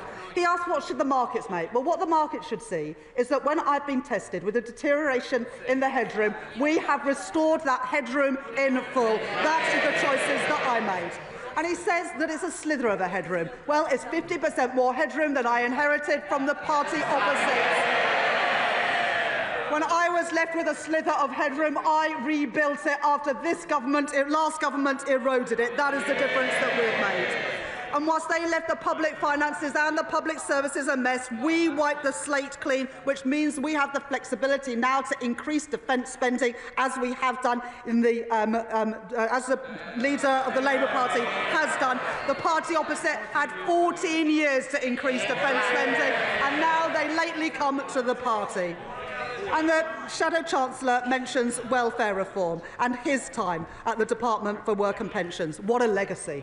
1 in 8 young people not in education, employment or training. 1,000 people a day going on to personal independence payments. And the OBR say today that welfare spending as a share of GDP will now start falling, a far cry from what we had under the party opposite. And, Mr. Speaker, the Shadow Chancellor speaks about employment. Well, the OBR say that employment will increase, that wages will increase and that living standards will increase. What a change after 14 years of the Conservative Party. Well, the world is changing, and no one can be in any doubt about it. But the Conservative Party are stuck in the past, divided, out of touch and carping from the sidelines. They have no plan. No plan to kickstart growth, no plan to fix our public services, no plan to keep our country safe. The only plan for change they are working on is to change their party leader, and you can't blame them for that. So if they have no plan, let me remind them about ours. The minimum wage up, real wages up, house building up, NHS investment up, investment in our schools up, investment in our roads up, defence spending up. Every single one of those policies opposed by the party opposite. Opposed by the Conservatives, opposed by Reform, opposed by the SNP, opposed by the Liberal Democrats and opposed by the Greens. Mr. Speaker, it's the anti-growth coalition in action. They are the blockers, we are the builders, securing Britain's future, protecting working people and delivering change. Chair of the Finance Committee, Dame Meg Hillier. Thank you, Mr. Speaker. Mr. Speaker, my right honourable friend inherited a very difficult challenge when she became Chancellor of the Exchequer last July, and she is absolutely right that the books need to balance.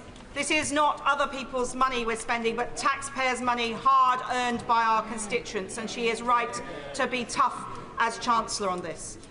We look forward to quizzing her at the Treasury Select Committee next week. I'm sure she's looking forward to it as much as we are.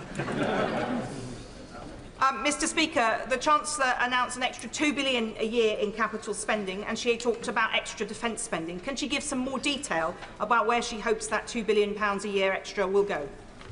Yes, definitely. Chancellor. I thank my honourable friend for that question, and I indeed look forward to attending the Treasury Select Committee next week. I was pleased to have served on the Treasury Select Committee in the past, and it's a pleasure to give evidence to you.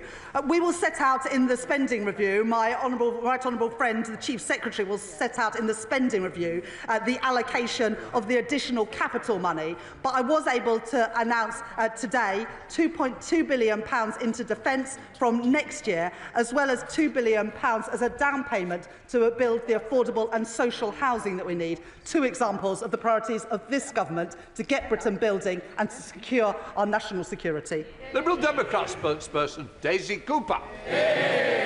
Thank you, Mr. Speaker. The people of this country are crying out for change, but they feel they're just getting more of the same.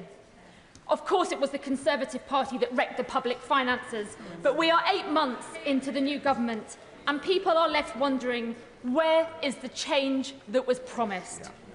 The Chancellor says that the world is changing, so why won't she change course with it?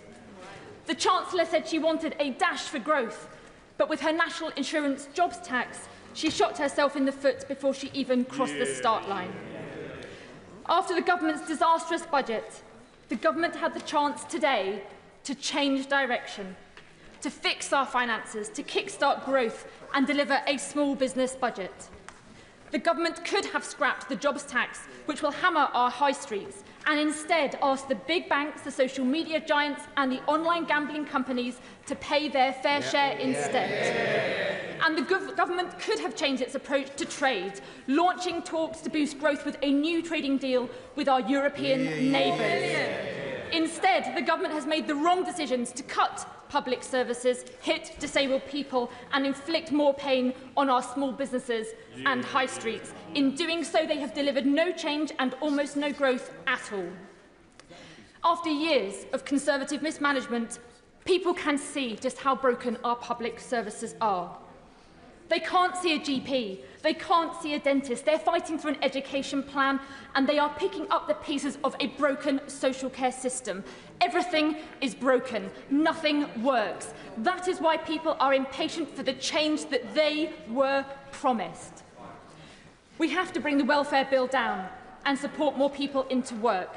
It's right for people and our economy, but cutting support for someone who needs help getting dressed and washed in the morning isn't just wrong. It does absolutely nothing to support that person into work. And if anything, it does the exact opposite. It will also have knock-on impacts for the entitlements of their family carers too. So will the Chancellor come clean about this? If the government is serious about cutting welfare spending, it must get serious about fixing health and social care. Yes. So will the Chancellor speed up the social care review and ensure that it concludes no later than the end of this year? Yeah. And in her quest to slim down the civil service, I wonder why the Chancellor has not looked at the mountain of red tape created by the last government's terrible trade deal with Europe. A whopping 2 billion extra pieces of paper have had to be completed by businesses since Brexit, enough to wrap around the world 15 times. If we manage to cut the red tape, we can give British businesses a tailwind. We can deliver far more growth than is currently predicted. We can increase the fiscal headroom to deal with global headwinds, and we can free up precious time and money in our civil service. That would be real change. Madam Deputy Speaker, business was promised change too, and today's statement should have been a small business budget.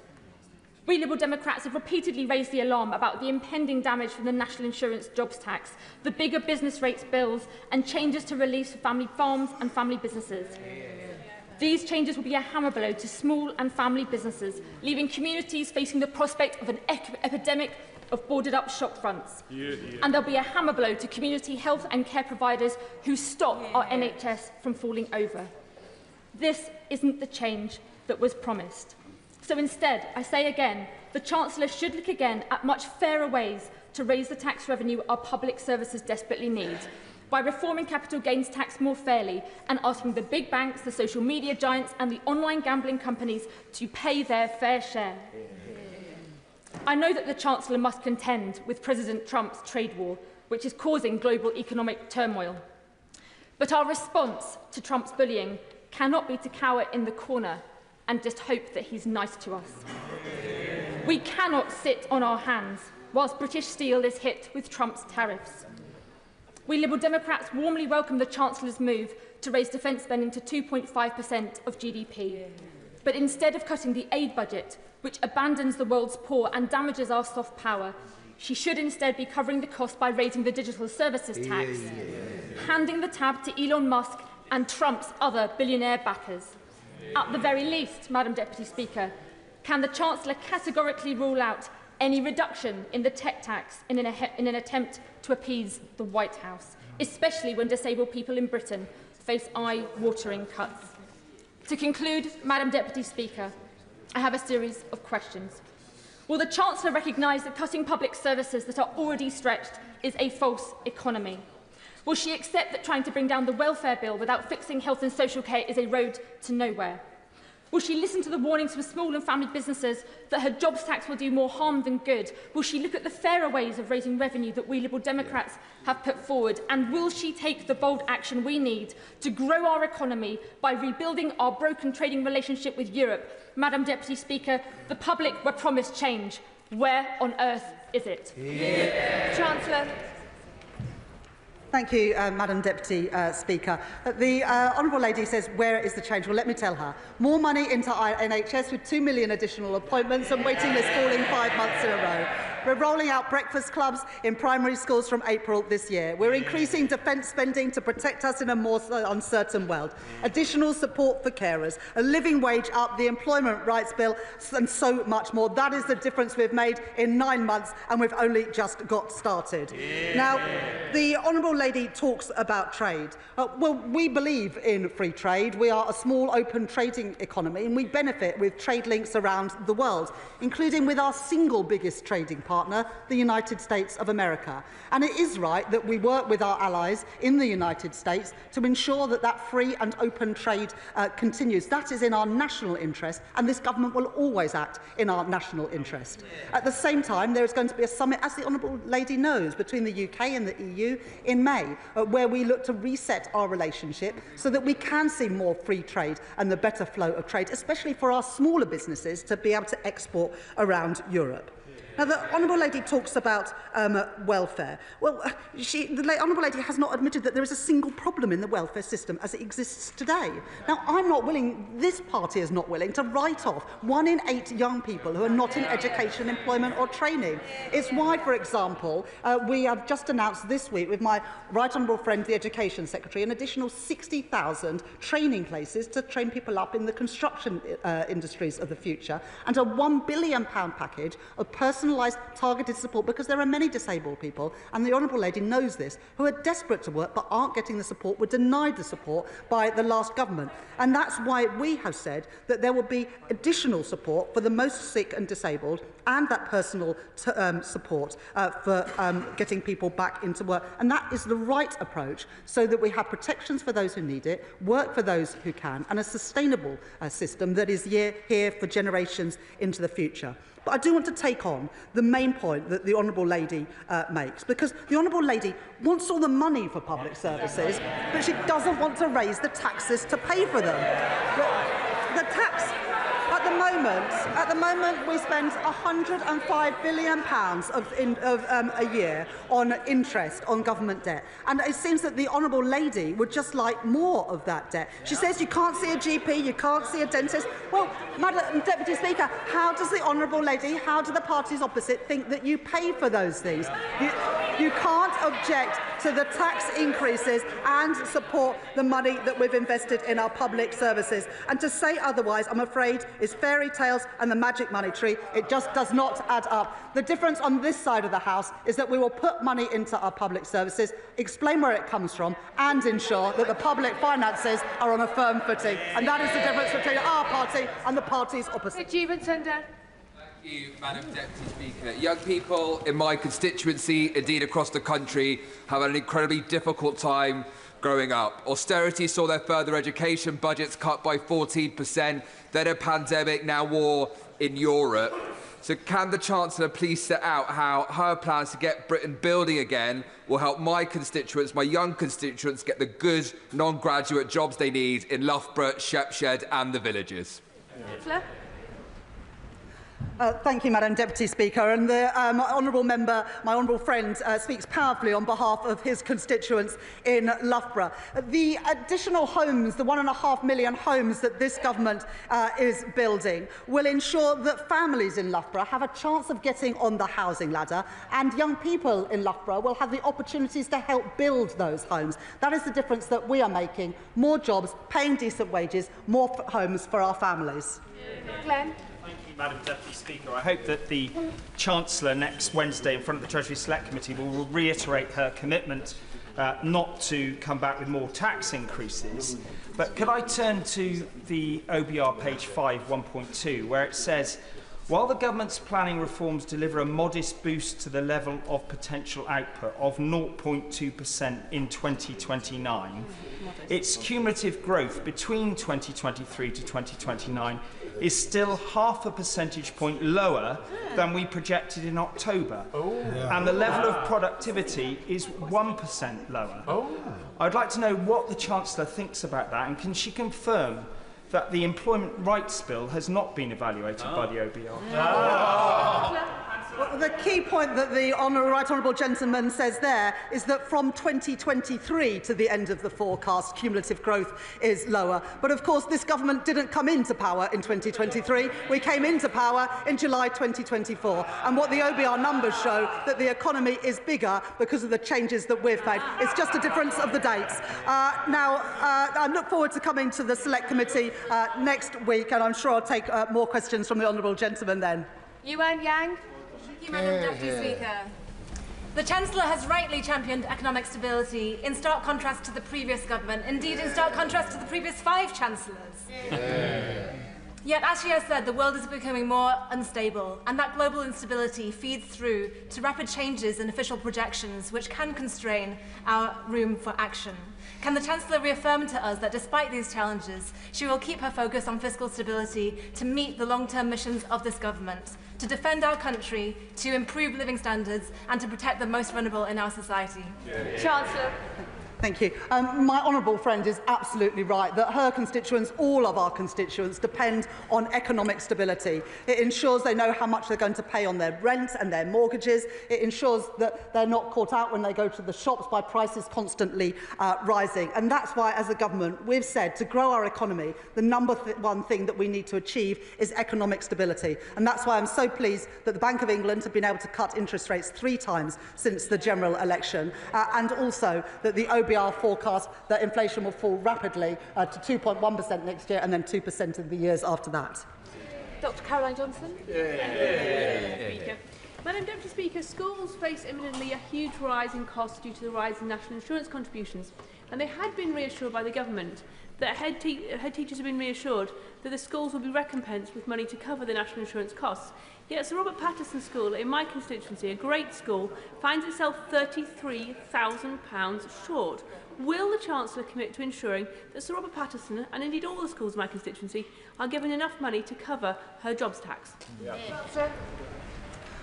Well, Well, public services, including schools, have been compensated for the increase in national insurance, and I'm happy for the Honourable Lady to get in touch with me or the Education Secretary to set out the case of that school. But the only reason we've been able to put record investment into our schools is because the stability of a return to our economy, including the tax increases that we had to bring forward last year to provide that extra money for our public services, including schools, in the Honourable Lady's constituency.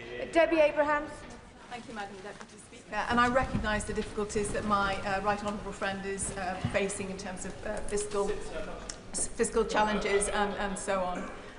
That she inherited, and I also support the reforms that my right honourable friend, the Work and Pension Secretary, has set out. But all the evidence is pointing to the fact that the cuts to health and disability benefits will lead to increased poverty, including severe poverty, and worsened health conditions as well. So how will making people sicker and poorer help in terms of driving our economy up and then people into jobs? Chancellor. Well, as my honourable friend knows, in the Green Paper we're consulting on a premium payment for the most severely sick and disabled, because as a government we believe that those people who need support should get it. But like the Honourable Lady, I recognise that there are many people who are sick and disabled. There are many young people who could be working but were written off by the previous government, and that's why we're putting record investment in helping get those people back to work with guaranteed, personalised and targeted support. And you are half as likely to be in poverty if you are working, if you move from welfare into work, and we're determined to lift people out of poverty by ensuring that there are good jobs, paying decent wages, with the security that's guaranteed through the Employment Rights Bill. Bobby Dean. The OBR have said that the package of welfare cuts, the information they received was late, with insufficient detail, and the estimates are highly uncertain. They're saying they're now going to have to certify them in the next forecast. So can the Chancellor confirm whether that means that the government have to go further with even deeper cuts to welfare than they've announced so far today? Chancellor. Well, what the OBR have done is they haven't taken into account any of the package of measures to get people back into work, or looked at any behavioural effects of people making that switch into work. And what they've said in that document is that they're now going to spend the summer looking at the entirety of the package, including the efforts that we are making with a huge package to get people back into work. I'm confident that that personalised, targeted support will get more people into work, lift them out of poverty so they can support their families, and so as an economy we can benefit from their contribution. Rachel Maskell. Thank you, Madam Deputy Speaker. Fiscal responsibility, unlike with the last administration, ensures that people are paying less and it keeps the cost of living down. However, as a Labour Party, we've got an additional responsibility around having social responsibility. So can we look at those DWP changes again? Of course, protecting the most vulnerable, but it's those people just above that band which are set to lose, and we're really worried about those. Chancellor. I thank my honourable friend for that question, and I share the deep concern, all of us on this side of the House. In fact, I think everyone in this chamber shares the concern about the most sick and disabled who need support, which is why in the Green Paper we're consulting on an additional premium payment to the most severely disabled, but also, instead of writing people off and not providing the support they need to do a job that matches their abilities and their needs, that we're giving that personalised target support. And I was in a job centre in my own constituency in Pudsey last week, where there are amazing stories of work coaches helping people into work who are far from the labour market. We want to see more of that to lift people out of poverty, to help them achieve their potential. Dame Harriet Baldwin. Thank you, Madam Deputy Speaker. At the general election, the Chancellor promised growth and no increase in taxes. But as Chancellor, she has delivered no growth and a record increase in taxes. And now the Office for Budget Responsibility is halving her growth forecast this year, cumulatively 0.5% less over the forecast period. And more worryingly, they are also forecasting a 1% reduction in, over 1% reduction in productivity growth. Why does she think that is? Chancellor. I've got a huge respect for the Honourable Lady, but that question doesn't do her justice. As I said to the Right Honourable gentleman earlier, yes, if you start in 2023, cumulative growth is lower, but the general election didn't take place in 2023. It took place in 2024. The economy is bigger at the end of this Parliament than the OBR forecast previously. Those are the numbers, those are the facts, that's the difference that this Labour government are making. Ruth Cadbury. Thank you, Madam Deputy Speaker. I'd also like to congratulate the Chancellor on her excellent statement, which addresses the challenge the last government left her with. Madam Deputy Speaker, to drive growth across the UK, new heavy and light rail infrastructure is badly needed. So what work is the Chancellor doing to develop new models of funding in order to deliver these important projects? Chancellor. I thank my honourable friend for that question. And one of the reasons that we've put an additional £13 billion into capital spending over the forecast period is that we can then invest in the infrastructure that our country needs, including in transport infrastructure, which I know the honourable lady, as chair of the Select Committee, has a keen interest in. And she's absolutely right that we do need to look more at how we can leverage in private sector funding for a whole range of projects, including the Lower Thames Crossing. Chris Coughlin. Thank you, Madam Deputy Speaker, and I'd like to declare an interest as an alumni of London Business School. The Chancellor will recall on the Treasury Committee in November that I asked her to look at a specific London Business School paper on using defence spending, specific public R&D on defence spending, to boost economic growth. I was delighted to hear that the Treasury did evaluate that specific paper by Professor Paolo Saruco as part of the spring statement, and has listened to me and the Liberal Democrats. So does the Chancellor agree with me that using defence spending focused on public R&D can be one way not only to keep us safe, but also to raise productivity and boost economic growth? Chancellor. I thank the honourable gentleman for that question, and I look forward to taking more questions from him at the Select Committee next week. When I've been to visit defence companies or met our armed forces, they tell me about the amazing ability that new technology and innovation has to help them do their jobs better in keeping our country safe. And so as we invest more in defence and get to that 2.5% of GDP, it is absolutely right, as I've set out today, that more of that money is used for innovation, R&D and new technologies. Zubair Ahmed. Thank you, Madam Deputy Speaker. Congratulate my right honourable friend on grasping the challenges and the opportunities that this new world presents us. Opportunities that will mean that in my constituency of Glasgow South West there will be more investment into the defence sector. And Madam Deputy Speaker, that is timely, because after 18 years of SNP government, 1 in 6 people in my constituency are economically inactive. Will my right honourable friend agree with me this investment will finally raise their ambitions and raise their pay packets? Chancellor. Well, unlike the SNP, the Labour Party supports investment and jobs in the defence sector in Scotland that support people in Glasgow and South West and in many other parts of Scotland. More good jobs for young people, more jobs paying decent wages, keeping our country safe. That's what this party believes in. It's a shame the SNP believe in something entirely different. Thank you, Madam Deputy Speaker. A cloud hangs over the economy in northern Lincolnshire at the moment, with the potential for significant job losses at the Scunthorpe Steelworks. In view of that, could the Chancellor give an assurance that funding will be available, not only to look after any redundant workers, but also to attract new business and retraining for existing workers? Chancellor. At the general election, we set out our plan for a steel fund as part of the National Wealth Fund. I absolutely understand the concern of the honourable member and other honourable members in the House about the future of the steel industry in this country. We were able to improve the deal for Tata to protect more jobs in South Wales. We want to have a thriving steel sector right across the UK, and we'll continue to work with the company and with the trade unions there to achieve just that. Richard Bergen. Thank you, Madam Deputy Speaker. Making cuts instead of taxing wealth is a political choice, and taking away the personal independence payments from so many disabled people is an especially cruel choice. A disabled person who can't cut up their own food without assistance, and can't go to the toilet without assistance, and can't wash themselves without assistance will lose their personal independence payment. So hasn't the government on this taking the easy option of cutting support for disabled people, rather than the braver option, which would be to tax the wealthiest through a wealth tax?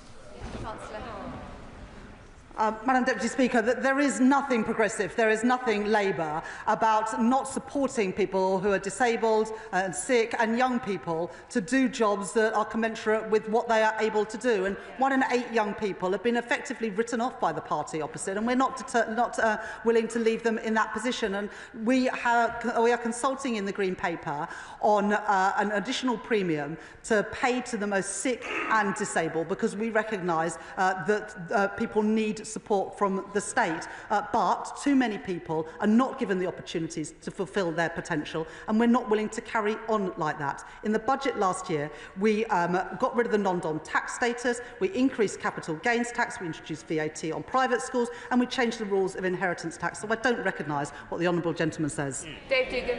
Thank you, Madam Deputy Speaker. The Chancellor tells us the world has changed, and if that's true to allow her to stick the boot into disabled people, it must also be true then to allow her to review her income tax rates, perhaps commensurate with those existing in Scotland, which had saw the Scottish economy grow in January by 0.3%, while the UK contracted by 0.1%. She could also choose to revise the government's position on reaccessing the single market in the European Union, which would allow a 30 billion recurring return with no compensation required, or a 1% tax on assets over 10 million. A wealth tax, as one of our backbenchers has just highlighted, 40 billion recurring every year with no need for compensation.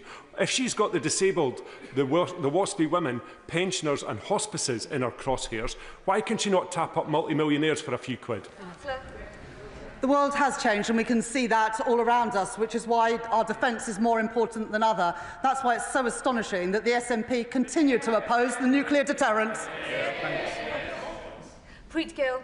Thank you, Madam Deputy Speaker. I commend the Chancellor on her statement. Does my right honourable friend agree with me that the party opposite doesn't understand the link between their total failure to get houses and infrastructure built that our constituents desperately want and the economic constraints that we are facing today? I thank my honourable friend for that question, and she speaks powerfully on behalf of her constituents in Birmingham.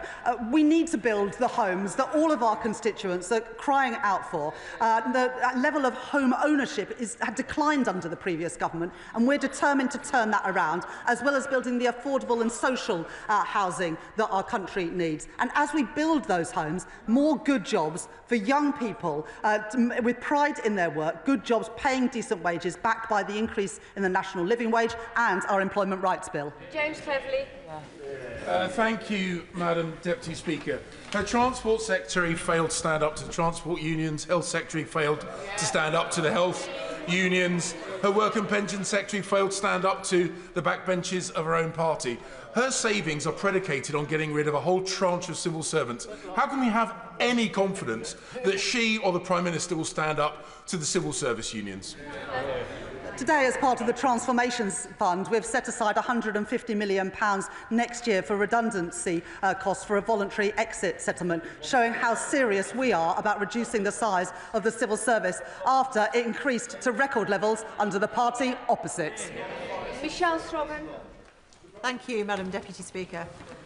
Communities like mine in Barrow-in-Furness feel more acutely the failures of the previous government. They've left Barrow-in-Furness in a dreadful state. Does the Chancellor agree with me that it's through this government's commitment and funding towards Barrow-in-Furness and our defence sector that we will change things transformationally on the ground in Barrow and mean that Barrow can be a blueprint for how the defence pound can be better spent across our constituencies? I know that my honourable friend is incredibly proud to represent Barrow-in-Furness, and that her constituents are incredibly proud to work on our nuclear deterrent, and this government will always stand with them with our new plan for Barrow, for new jobs, new investment in the town, so we get value for money for taxpayers, but also, most critically, we ensure our country's national security. Sir John Hayes. Thank you, Madam Deputy Speaker. The Chancellor was right to highlight productivity as an issue. I'm right, too, to focus on skill shortages, although she didn't explicitly note the implicit link between them. She failed, however, to say that her productivity ambitions have been scaled back and that the number of NEETs, young people not in education, employment, training, that she noted, is growing, actually. So will she set out, perhaps in a further note, note in the Library of the House or a statement, by how much she expects apprenticeships to grow year on year? when I was Minister, reached the highest level in modern times, and the number's much lower now.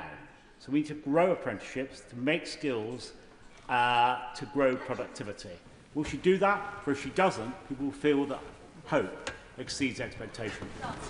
I thank the honourable gentleman for that question, and I know he speaks powerfully about something he knows a huge amount about. Let me just answer 3 parts of that question. First of all, the OBR do revise up productivity in their forecast. Secondly, on young people not in education, employment or training, it's a massive problem, 1 in 8 young people. The OBR, as I said in the answer to a previous question, haven't taken into account the impact of our Back to Work programme. They're going to work on that over the summer with the DWP and the Treasury, because we want to make sure that we design that in a way that gets as many young people back into work, contributing to the economy, contributing to our society. And we were able to announce just a couple of weeks ago in National Apprenticeship Week an expansion of the apprenticeship programme, particularly with foundation apprenticeships, relaxing some of those requirements about maths and English, because if we want to build the homes that our country needs, we need to get people into those construction jobs and not say, I'm sorry, you didn't get a grade C in maths and English, you're not welcome on the construction site. That makes no sense at all, which is why we're reforming how apprenticeships work to get more people with the skills they need to make a contribution to their families and the economy. We want those numbers going up. Joanna Baxter, she'll be followed by Steve Darling. Joanna Baxter. Thank you, Madam Deputy Speaker. Our fiscal rules were designed to ensure that we didn't repeat the damaging austerity of the party opposite, which harmed my constituents so much. Does my right honourable friend agree it's only because of those fiscal rules that the OBR have today confirmed that people in Paisley and Renfrewshire South will be on average £500 a year better off with this Labour government? Chancellor. To ensure people are better off, we need to control inflation, which is why stability is so important. Bring interest rates down, and the Bank of England have had the confidence to cut interest rates 3 times since the election, and also boost wages, which we're beginning to see with real wages growing, wages growing at twice the rate of inflation. That benefits my honourable friends' constituents and people up and down the country, and that's why we welcome the fact that the OBR today revised up real household disposable income per person by £500. Steve Darling. Thank you, Madam Deputy Speaker. Today and last week, the Chancellor rushed through severe cuts to the benefit system that will hit some of the most vulnerable in our society. Whilst we should have considered benefit reform, this is ill-conceived. Can the Chancellor explain to the Chamber why she is choosing to balance the books of the nation on some of the most vulnerable, on the backs of some of the most vulnerable of those in our society? Chancellor. I have huge respect for the honourable gentleman, but I think everybody in this House and everyone in the country can see that the welfare system is just not working. When you've got 1 in 8 young people not in education, employment or training, 1,000 people going on to personal independence payments every single day, we can't carry on like this. The basic principles of this government is that people who need support should be protected. Those who can work should work, and we will support them with personalised, targeted support, and that we need a system that is sustainable. That is what the reforms set out by my right honourable friend, the Work and Pensions Secretary, deliver last week, alongside the Green Paper, where there will be further consultation to make sure that those with the most severe need get the additional support that they are rightly entitled to. We have another 45 minutes. As questions are short, more members will get in. Imran Hussain. Thank you, Madam Deputy Speaker. It's absolutely right that the party opposite devastated our communities and left us with billions of pounds of debt. But it is not right that disabled people and the most vulnerable in our society should pay for that. Thousands of my constituents continue to be fearful about the announced welfare cuts. Disability organisations have warned that hundreds of thousands will be pushed into poverty. So I say to the Chancellor, we must make the right political choice. Protect the most vulnerable in society and introduce a wealth tax so that multimillionaires and billionaires can pay their fair share. Chancellor. But my honourable friend represents the constituency that neighbours mine, and he knows and I know that there are far too many people in both of our constituents, in Leeds and Bradford, who are written off. People who are not working, who are quite capable of working if they were given the support. People who may be disabled, but doesn't mean they can't work and contribute if they are given the proper support. And that's what the party opposite failed to do. That's what our government are determined to deliver. And we will work with disabled groups, we will work with job centres, including the one in Pudsey where I was last week, to make sure that we support people to fulfil their potential, not writing them off like the party opposite did. Sir Julian Lewis. Yes. I welcome the Chancellor's emphasis on defence expenditure and his support for the nuclear deterrent. But does she accept that by his actions in Ukraine, Putin has restarted the Cold War? And will she bear in mind that during the 1980s, up to the end of the Cold War, we were spending regularly between 4.5% and 5% of GDP on defence? That's the sort of scale that's really required. The honourable gentleman has long been an advocate of spending properly on defence, and that's why we've set out a fully funded and costed plan to get to 2.5% in the next 2 years and then 3% in the next Parliament. The world has changed. We can see that all around us. This government will always put our national security and our defence first, and as the situation evolves, of course, so will we. Andy MacDonald. Thank you, Madam Deputy Speaker. I thank the Chancellor for her statement. She's absolutely right to highlight the stimulus that the Employment Rights Bill will bring to our economy. But I respectfully say to her that the impact of the cuts to welfare payments will reduce the incomes of some of the poorest constituents in my Middlesbrough and Thornaby East constituency. And that contrasts with the easy ride that the very wealthy get from lower margins of tax on their assets and gains than my constituents face through income tax. The world indeed has changed since she settled her fiscal rules. So will the Chancellor consider putting capital gains tax on an equal footing with income tax or implementing a wealth tax, which is a 2% rate on assets worth over £10 million to improve the country's finances? Chancellor. At the budget last autumn, we increased taxes by £40 billion without asking working people to pay more. We did that by abolishing the non-dom tax status, by increasing the rate of capital gains tax, tightening the rules around inheritance tax, and yes, by asking businesses to pay more as well. So we have already raised taxes to put more money into our health service, reduce NHS waiting lists, and to have free breakfast clubs at primary schools. But what the Spring Statement shows today is that by growing our economy, we can increase the size of the economy through the planning reforms and therefore ensure there are more money for our public services. That's why the #1 priority of this government is growth, and why I'm so pleased today that the OBR say that by the end of this Parliament the economy will be bigger than that we inherited from the Conservatives. Sammy Wilson. Thank you, Madam Deputy Speaker. The Chancellor has claimed today that she's building a foundation on the foundations for the economy, but sadly the foundations are foundations of sand, built on increased borrowing, higher inflation, lower growth, jobs taxes, etc. Can she tell us how these structures will stand against the economic forces which are coming to affect the United Kingdom and she has described today? And specifically, could she tell us what proportion of the Transformation Fund will be available to the Northern Ireland Executive for important transformation of public services in Northern Ireland? Councillor. I thank the honourable gentleman for that question. The OBR are really clear that the economy at the end of this Parliament will be bigger than they previously envisaged, bigger than the plans we inherited from the previous government, and the average person with real household disposable income will see their incomes rise by £500. So we're already beginning to deliver the change that we promised. In the budget last year, I was able to announce the biggest ever settlements for Scotland, Wales and Northern Ireland. That continues to be the case after the Spring Statement today. John Grady. Thank you, Madam Deputy Speaker. Reckless management of public finances leads to higher costs of government borrowing.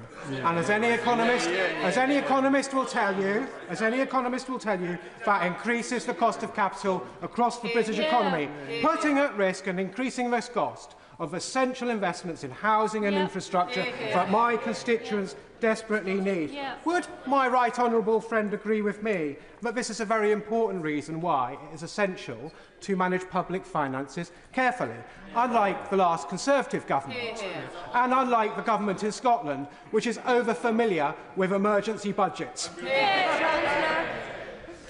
My honourable friend is absolutely right. The importance of robust fiscal rules that, even in difficult economic circumstances, we continue to meet through the decisions that I've set out today. And the reason economic stability is so important is that we saw what happened in the last Parliament, where a government borrowed beyond its means. And the people who lost out were not the wealthy. It was ordinary working people who paid more in the shops, more on their mortgages and more on their rents. This government will never repeat the mistakes of Liz Truss and the party opposites. Dr. Luke Evans. The Chancellor's created a storm and now is complaining about the rain. She increased spending to 70 billion, she increased borrowing by 30 billion, she increased tax by 40 billion, and yet the economy shrank in January. Now, she did talk about change and the abolition NHS England. Now, I put a written question in to the department to say how much would this cost. They said there would be some upfront costs, but couldn't specify. So with this top-down change, could she tell me what the estimated cost is of abolishing NHS England? Chancellor.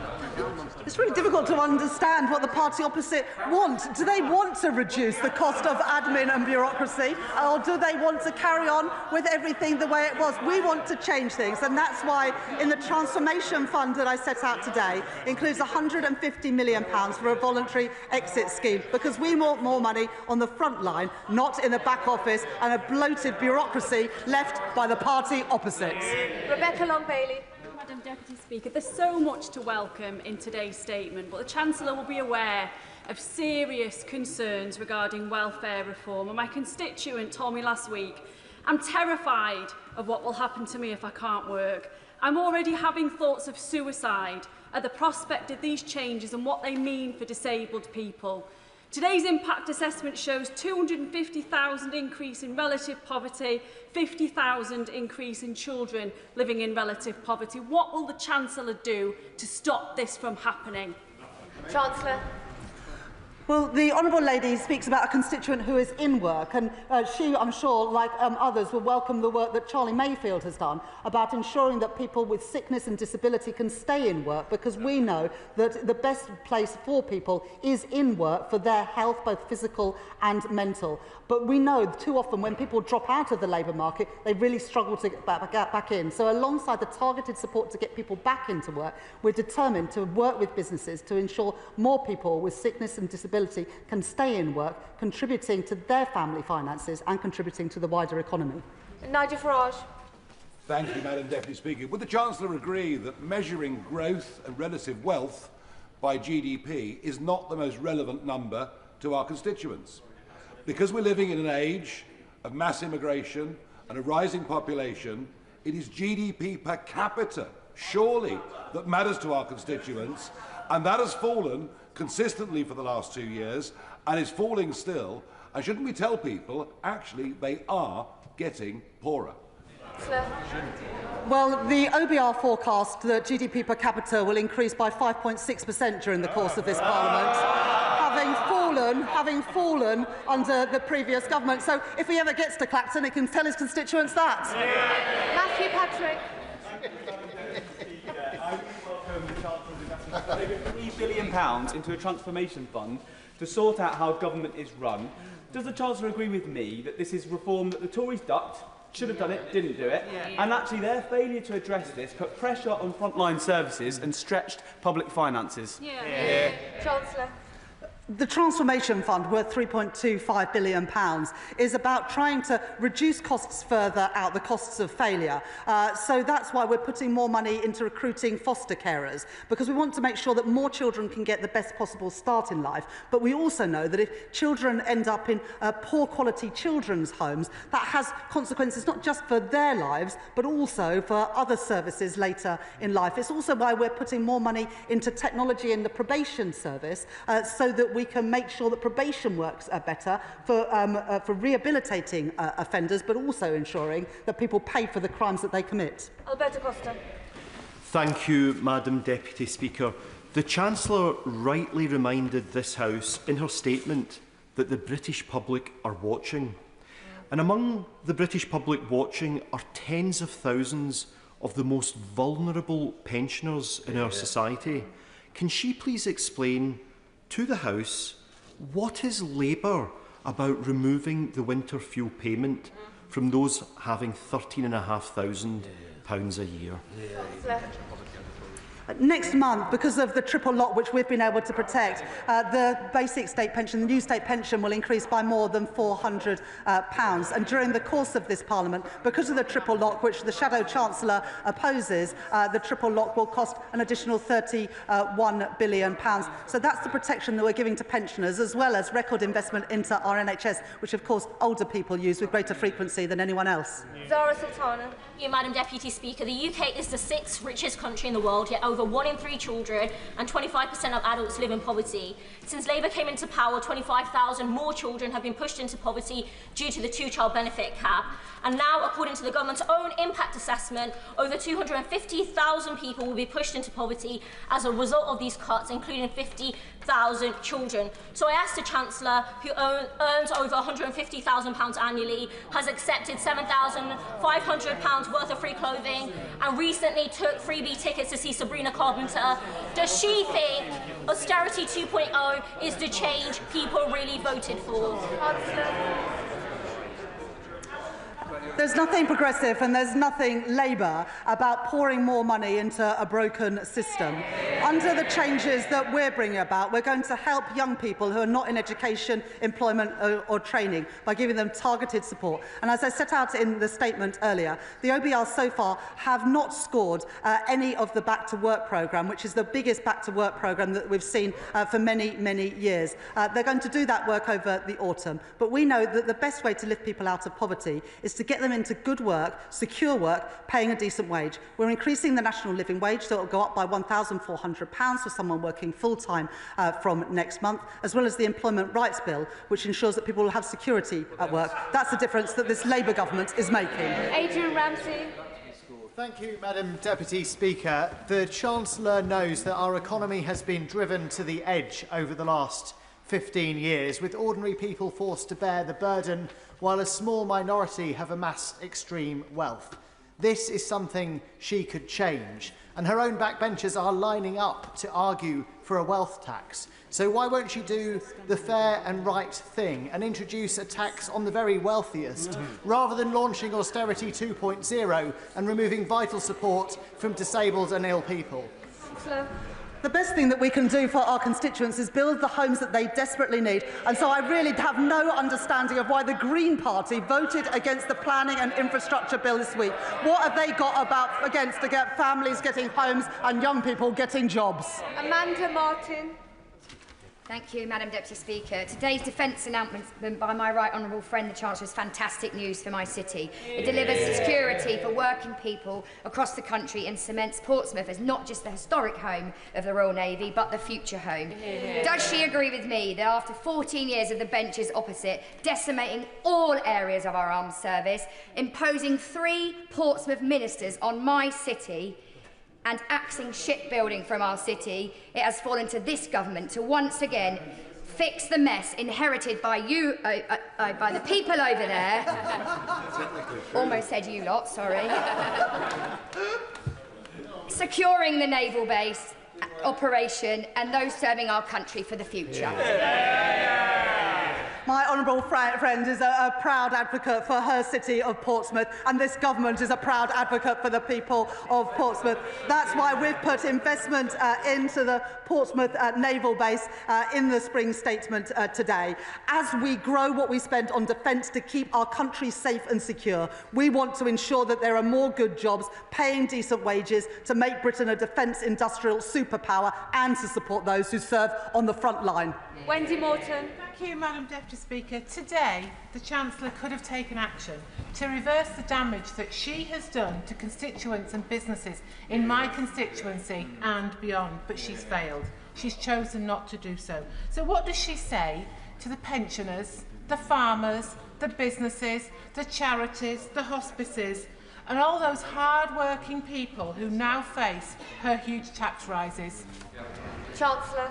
When I became Chancellor, I inherited a £22 billion black hole in the public finances left by the party opposite. And we've taken action to address the hole in our public finances. And what I would say to the Honourable Lady's constituents, and indeed, Right Honourable Lady's constituents, is that when they are waiting for an NHS appointment, they're now going to see a doctor and a nurse quicker than they did under the last government, because NHS waiting lists have fallen for 5 months in a row. Ron Slinger. Thank you, Madam Deputy Speaker. Does my right honourable friend agree with me that the main contrast between this and the last government is strength versus weakness? They were too weak to crack down on wasteful spending, they were too weak to address the tax breaks and loopholes for the wealthy, and they were too weak to take on the blockers in the planning system. So does she further agree with me that as the party of vested interests opposite seeks to conserve what has failed, it will take this Labour government to have the strength to take the tough, long-term decisions to build a better and much fairer Britain? The OBR today have scored some of the planning measures that we've taken, which will mean that by the end of the Parliament, the economy is £6.8 billion bigger and will contribute £3.4 billion to our public finances and our public services. That's only possible because we are taking on the vested interests and getting Britain building, backing the builders, not the blockers. And we are the government who have increased spending, who are increasing defence spending to 2.5% of GDP. The Tories had 14 years and they failed to do that. We've done that in the first year of this Labour government. Josh Babarinde. Thank you, Madam Deputy Speaker. Heartbreakingly, last week, St Wilfrid's Hospice in Eastbourne announced many redundancies, citing the national insurance increase as a reason. I've just received a message from Mrs Robinson at Motcombe School, who faces increased costs due to the NIC's hike being passed on from a food catering supplier onto them. Can the Chancellor tell us, if she's not going to increase the digital services tax to fund a reversal of that hike, how those organisations are going to be supported to keep doing the great work that they do? At the budget, we set out tax increases on the wealthiest and, yes, on businesses to properly fund our public services. And so when constituents in Eastbourne get to see a doctor or a nurse a little bit quicker, when they benefit from the breakfast clubs that we're rolling out, it's because we had the money to do so. So you can't back the increases in investment in our public services if you oppose the money to pay for it, including the settlement for the hospices. Nadia Whitton. Thank you, Madam Deputy Speaker. I understand that this government has inherited a huge financial mess from the party opposite, caused by over a decade of austerity. But what is the justification for cutting disability benefits, especially when a third of disabled people are already in poverty, instead of choosing to tax the growing wealth of the super rich? For example, a 2% tax on assets over 10 million, which could raise 24 billion a year. At the budget, we set out £40 billion worth of tax increases, including getting rid of the non-dom tax status, increasing capital gains tax, VAT on private schools, and tightening the rules around inheritance tax. We made those decisions so that we could invest more in our public services, including in our schools and our hospitals, and indeed we have now lifted defence spending within the next 2 years to 2.5% of GDP. And on welfare spending, there's nothing progressive about writing off a generation of young people, and that's why our targeted personalised support will help people get back into work, lift them out of poverty and help them contribute both to their family finances and our nation's finances. Thank you, Madam Deputy Speaker. The Right Honourable Lady talks of financial responsibility. So could she tell us, please, when government bond yields hit their highest level since the global financial crisis, and who was the Chancellor of the Exchequer then? And if she needs a clue, we can bring her a mirror. Thank the Honourable Lady for that question. You can see, if you look at financial markets and follow them closely, that the increase in bond yields in the UK, in France and Germany have closely tracked each other. Global financial instability has affected countries around the world, and that's why it's so important that we continue to meet our fiscal rules, as I have set out today. Rushworth. The member for Clacton a moment ago mentioned GDP per capita. I see he's asked his question and ran away. The truth is that GDP per capita only increased 4.3% in the past 16 years, compared to 46% in the years prior. What matters to my constituents is not just the growth, but it's the growth that they can feel in their pockets, in the left-behind towns and villages of Bishop Auckland. So what will she do to ensure that working people feel the growth? Well, my honourable friend is absolutely right, and this government wants people in Bishop Auckland and constituents across our country to feel the benefits of that growth, with good jobs, paying decent wages in all parts of the country. That's why we are increasing the national living wage. That's why we are making work pay, and that's why we are backing the builders, not the blockers, to create new jobs, new homes for families, new transport infrastructure, new energy infrastructure. And that's why the OBR today say that compared to the plans we inherited, real household disposable income per person is set to rise by £500 by the end of this Parliament, showing the difference that this government is making. Claire Smeddy.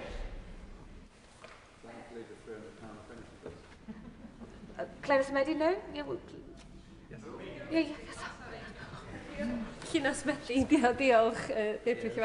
Wales has a higher percentage of disabled people and a large public sector workforce compared to the UK, and so will hit hardest by these cruel cuts. All this damaged by self-imposed fiscal rules. There have been 5 major changes to fiscal rules since 1997. Will the Chancellor now change them so she doesn't impose further austerity? Have it all. In the budget last year, we provided the biggest ever settlement for the Welsh Government, and yet Plaid voted against that. I don't understand why the honourable member doesn't want money to go to Wales and to her constituents. Holly Billington. Madam Deputy Speaker, I thank my right honourable friend for her statement, in particular her recognition of the excellent work of Labour-run Thanet District Council, building more social homes with local firms, employing local people, including local apprentices. The government's recent planning changes mean not only council homes for local people, but also growth. Can she confirm that the Office of Budget Responsibility has only scored the effect of the National Planning Policy Framework changes and not the upcoming Planning and Infrastructure Bill? I thank my honourable friend for that question, and I was pleased to note in my statement today that Thanet have already come forward with plans to build affordable housing as part of the affordable housing plan, which I set out more money for in the statement today. What I would say to the honourable lady is that the parties opposite who abstain and vote against the planning bill are voting against homes for our constituents, and they're voting against jobs for our young people. On this side of the House, we back the builders, not the blockers. We back opportunities for young people and families housing for our constituents. It's a shame the parties opposite don't do the same. Graham Stewart. Madam Deputy Speaker, the Chancellor claimed that growth was a top priority, yet she's taken the fastest growing economy in the G7 and brought it to a shuddering halt. She promised there would be no tax rises, and next week's jobs tax will put tax rises on ordinary working people. And today she's cut the housing numbers by 200,000 and put up borrowing by £18 billion in the next 2 years. 18 billion. Isn't it time the Prime Minister invited the Chancellor next door and said, Rachel, you're fired? The plans that we inherited from the previous government saw the OECD forecast the UK to have the slowest growth in the G7 this year. They're now forecasting us to have the second highest growth in the G7. So that is the difference that this Labour government are making, moving us up the league tables. David Burton-Sampson. Speaker, and I thank the Chancellor and her team for the prudent work they are doing to restore stability to our economy. And this on top of figures showing that already wages are increasing in my constituency of Southend Western Leigh under this Labour government, and inflation is falling. Does my right honourable friend agree with me that this, alongside the new living wage worth £1,400 a year, will make work pay and will start to lift more people out of poverty?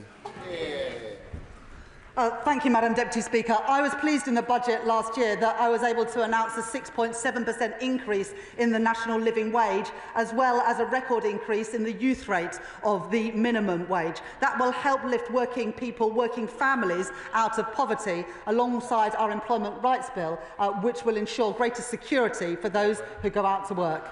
Sarah Dyke.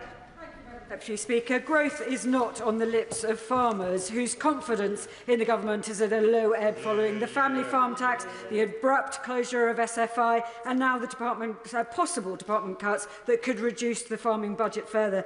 Charlie from Upton Bridge Farm in Long Sutton told me he's contemplating leaving his ground fallow due to the risk of a failed crop putting his farm further into debt. So will the Chancellor assure farmers in Glastonbury and Somerton and across the country that following the spending review, the government is still committed to championing British farming whilst protecting the environment? At the budget, we put record investment into our farming sector after being left plans by the previous government where they did not even use all of their farming budget. We're determined to give farmers the support that they need. Nestle Chaliska. Can I thank the Chancellor for her statement? I represent Barking, where she will know has some of the highest figures for deprivation in the country. And 20% of working adults there have no qualifications whatsoever. Does she agree with me that only through getting people the qualifications they need, creating jobs, can they ever improve their life chances? Good question. I thank my honourable friend for that question, and she speaks passionately about expanding opportunities for her constituents in Barking. The changes to the apprenticeship levy and the growth and skills levy is about ensuring that more people, including her constituents in Barking, can access those apprenticeship courses and those foundation courses. And it's also why just at the weekend we were able to announce an additional 60,000 places on construction courses to help people get jobs that pay a decent wage and offer security, which is what this government is all about. David Reid. Thank you, Madam Deputy Speaker.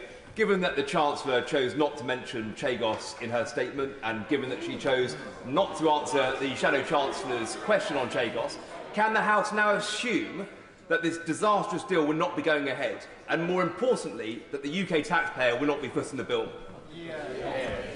Well, as the honourable gentleman know, our Prime Minister and President Trump discussed these issues when our Prime Minister was at the White House recently.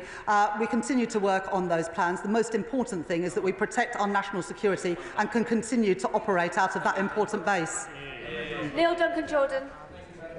Speaker, point 1.14 in the OBR report outlines that the planned cuts to disability benefits will reduce personal independent payments for 800,000 claimants and cut health-related universal credit for 3 million families. Isn't it time we ask those with the broadest shoulders to carry the heaviest burden rather than the poorest in our society?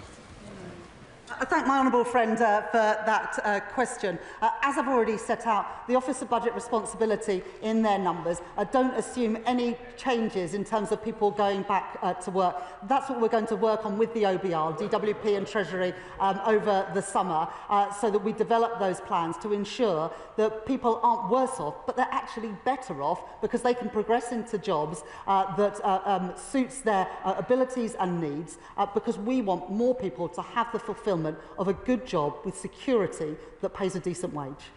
Alex Brewer. Thank you, Madam Deputy Speaker. In a statement with significant problems, I do welcome the Chancellor's commitment to better military homes, which the Liberal Democrats have been calling for. Will the Chancellor clarify how much, by when, and will this include RAF Odium in my constituency of North East Hampshire, or is it just for those constituencies she listed which happen to have Labour MPs?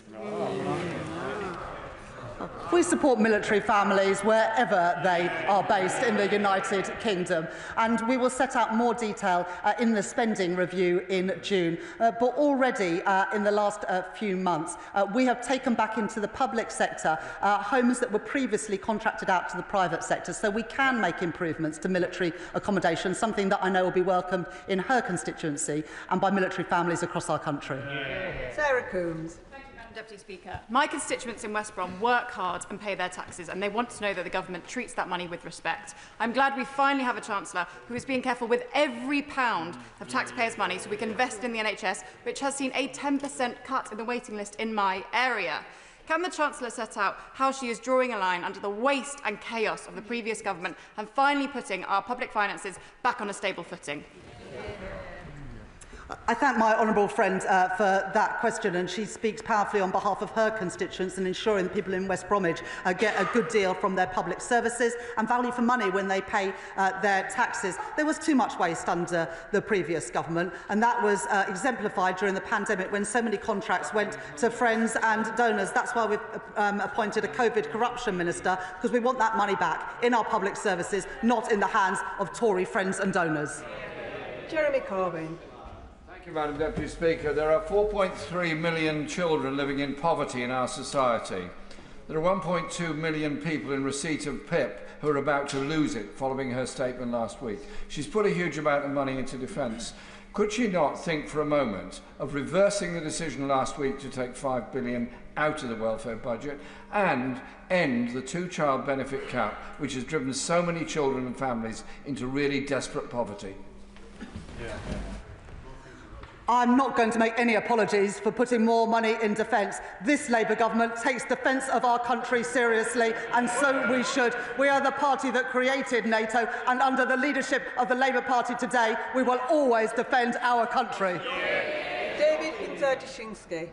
Madam Deputy Speaker, can I congratulate my right honourable friend on her statement and on her action to end austerity, investing £26 billion in the NHS, £3 billion in education, raising defence budgets and unleashing over £100 billion of additional capital investment to build the foundations of our economy.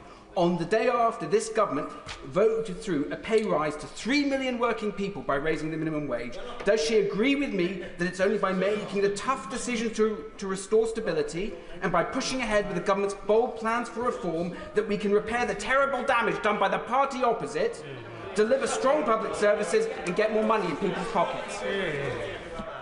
I thank my honourable friend for that question, and also all the work that he's doing to back growth, to improve living standards for working people. And I was pleased in the spring statement today to announce £13 billion extra during the course of this Parliament for capital spending, because we know that the easy choice that the previous government made was always to cut capital spending, which is why we're in the mess today that we are, because of the deterioration of infrastructure. We won't make those short-term decisions. We will invest to grow our economy, working with business to do so. Nick Timothy. Thank you, Madam Deputy Speaker. The Chancellor's trouble is while her manifesto promised to limit spending increases to £9.5 billion a year, her budget increased spending by £76 billion a year, 8 times as much. She's previously said she will not come back asking for more tax rises or more borrowing. So will she rule out both in the budget later this year? The budget in the autumn last year wiped the slate clean after the 14 years of economic mismanagement by the party opposite. We won't have to repeat a budget like that, because we're not going to inherit anything like that ever again, because we've changed the rules so that the OBR always now get information rather than it being hidden like it was by the previous government. Owen. No, Clive Jones. Jones. Jones. Thank you very much, Madam Deputy Speaker. My honourable friend, the member for St Albans, gave examples of alternative taxes to Labour's national insurance increases, asking that big banks, social media giants and online gambling companies to pay their fair share of tax. Can the Chancellor confirm she has heard these Liberal Democrat alternatives and explain why she isn't listening to these fair and sensible proposals? One thing that is scored in the OBR document actually today is the gambling levy that this government has already introduced, and that money will be used to make sure that we regulate gambling properly in our country, and rightly so. Gregor Poynton. Madam Deputy Speaker, for defence companies in Scotland, UK Export Finance plays a crucial role in financing sales to our allies around the world, including Ukraine. Can the Chancellor therefore outline how the increase in capacity in UK Export Finance will help defence companies in Scotland create jobs in my Livingston constituency and strengthen our national defence? Just 2 weeks ago, I was able to announce £2 billion extra for UK export finance, specifically to help defence companies in the UK export. As countries around the world and Europe particularly increase defence spending, I want to make sure that we get those contracts here in Britain to support our proud defence industry, including in places like Livingstone and in Rosyth, where I was meeting Babcock just a couple of weeks ago. Robin Swan. Thank you very much, Madam Deputy Speaker. The Chancellor's statement referred to people who were listening. The President of the Ulster Farmers Union was actually in the public gallery to hear her statement, which didn't reference agriculture or farming at all. It talked about country security and safety, nothing on food safety. It spoke of writing off the generation of young people. The Chancellor's family farm tax will write off a generation of young farmers. What confidence can the Chancellor give our agricultural sector? With specific reference to agricultural property relief, unless you have a farm that is worth around £3 million, you won't be paying extra tax. More than 2/3 of farms are not affected at all by the changes in that relief. And if you do pay the tax, it's at half the rate that anybody else pays, and you can pay it interest-free over a period of 10 years. Very different from the inheritance tax bills that anybody else pays. Mark Ferguson.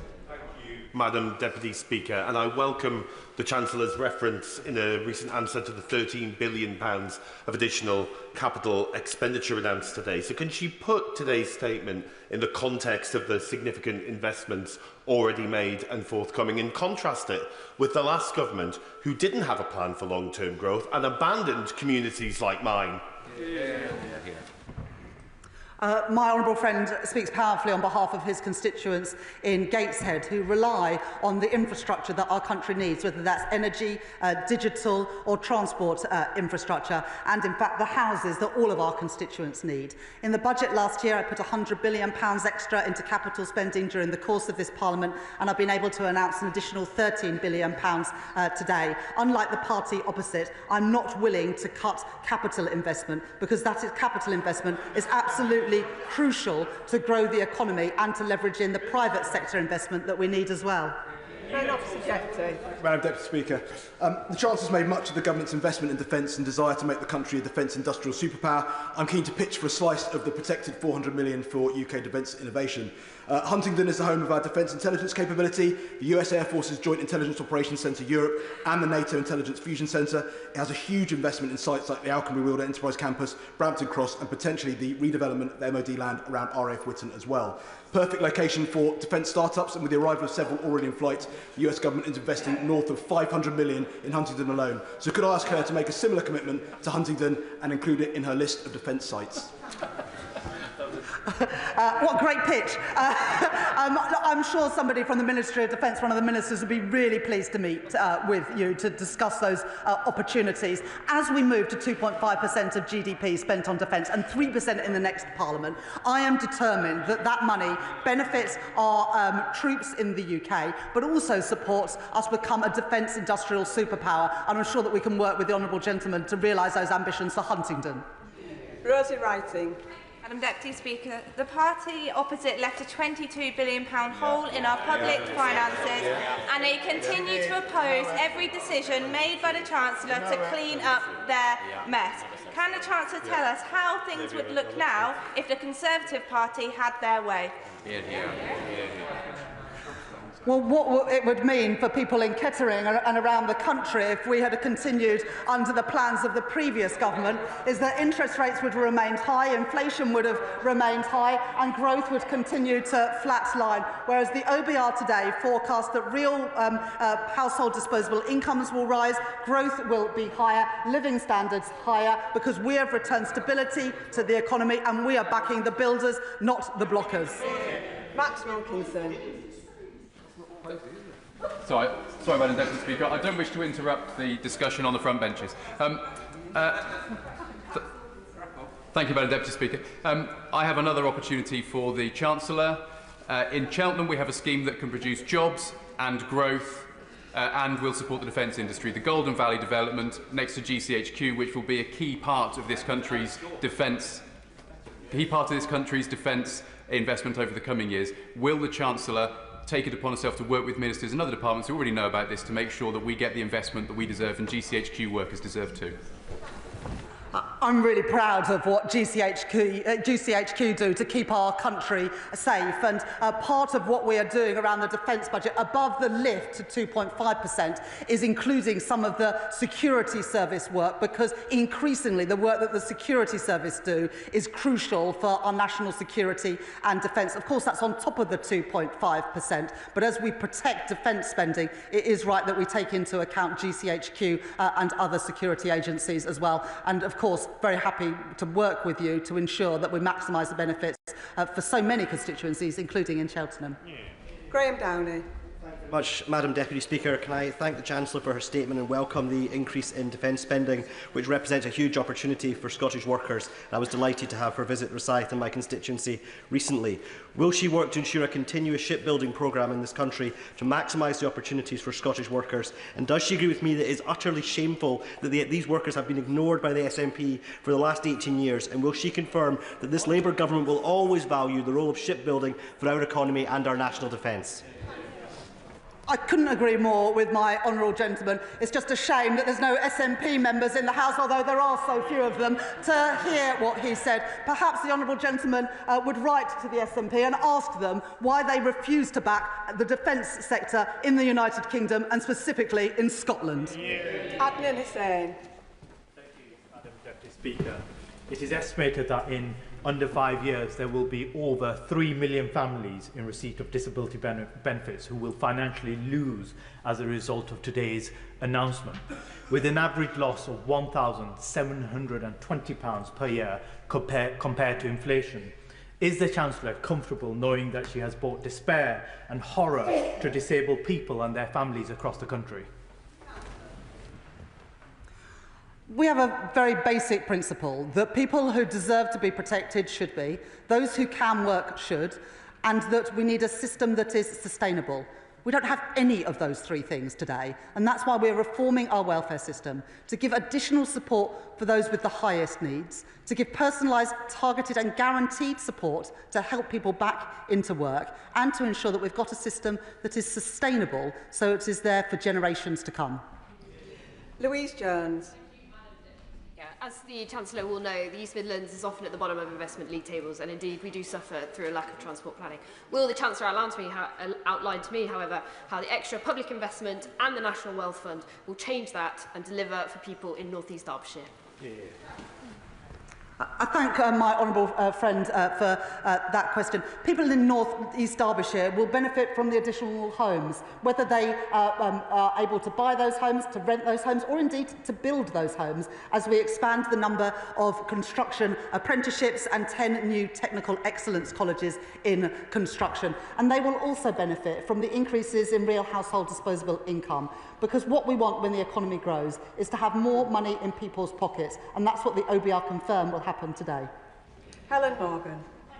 Madam Deputy Speaker, pharmacies like Green End Pharmacy in Whitchurch, in my constituency, are struggling with the impending hike in employers' national insurance, business rates, and in fact that they don't know what they were being paid for NHS services this financial year, let alone next. Can the Chancellor confirm whether Pharmacy First will be continuing beyond the end of next week?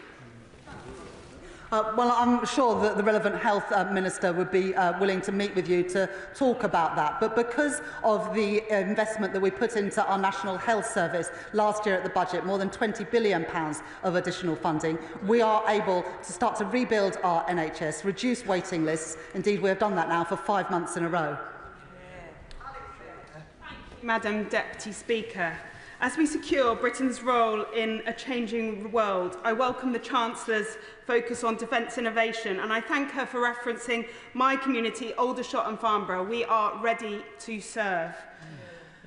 When it comes to defence innovation, too many small and medium defence businesses in my community struggle to get access to the banking and finance facilities they need, often on the basis of self-imposed ESG criteria. Will the Chancellor join me in welcoming the investors and financial institutions that have responded to the campaign that I am leading with my honourable friend, the member for York Outer, calling on our banks and our fund managers to broaden their approach so that we can defend our country, support Ukraine and fire up our industrial base? I was pleased to be able to mention my honourable member's constituency in my statement today. As home of the British Army, on behalf of this government, we thank the people of Aldershot and Farnborough for the service that they give our country every single day. And my honourable friend is right to mention the importance of companies in the defence sector, whether they're big companies or small, being able to access finance. That has never been more important than it is today, when we see the threats posed from Putin continue to grow. And so I urge everyone in financial services to do their part to make sure that our fantastic defence startups have the money that they need to grow and help defend our country and our values. Final question, Jim Allister. Would the Chancellor better explain how the civil service cuts will translate into the devolved regions and the impact on future block grant allocations? And are there lessons to be learnt from the fact that in 2015 the Northern Ireland Executive had a voluntary exit scheme upon which they spent £700 million and then proceeded to re-engage hundreds of civil servants as agency workers? Are there lessons there? That is a really important point that the honourable gentleman made, and that's why we haven't set a number on the number of the reduction in the size of the civil service and instead have made it an admin target. Because what we don't want to see is the number of civil servants fall and then the number of agency workers and consultancies increase. So absolutely, this government will learn from failed efforts both of the UK government under the Conservatives and other administrations in the past.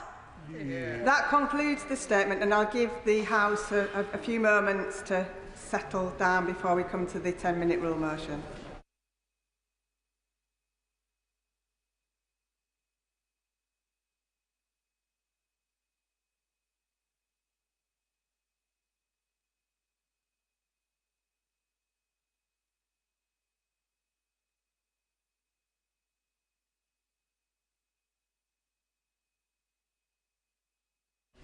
Ten-minute rule motion. Anna Geldard. Thank you, Madam Deputy Speaker. I beg to move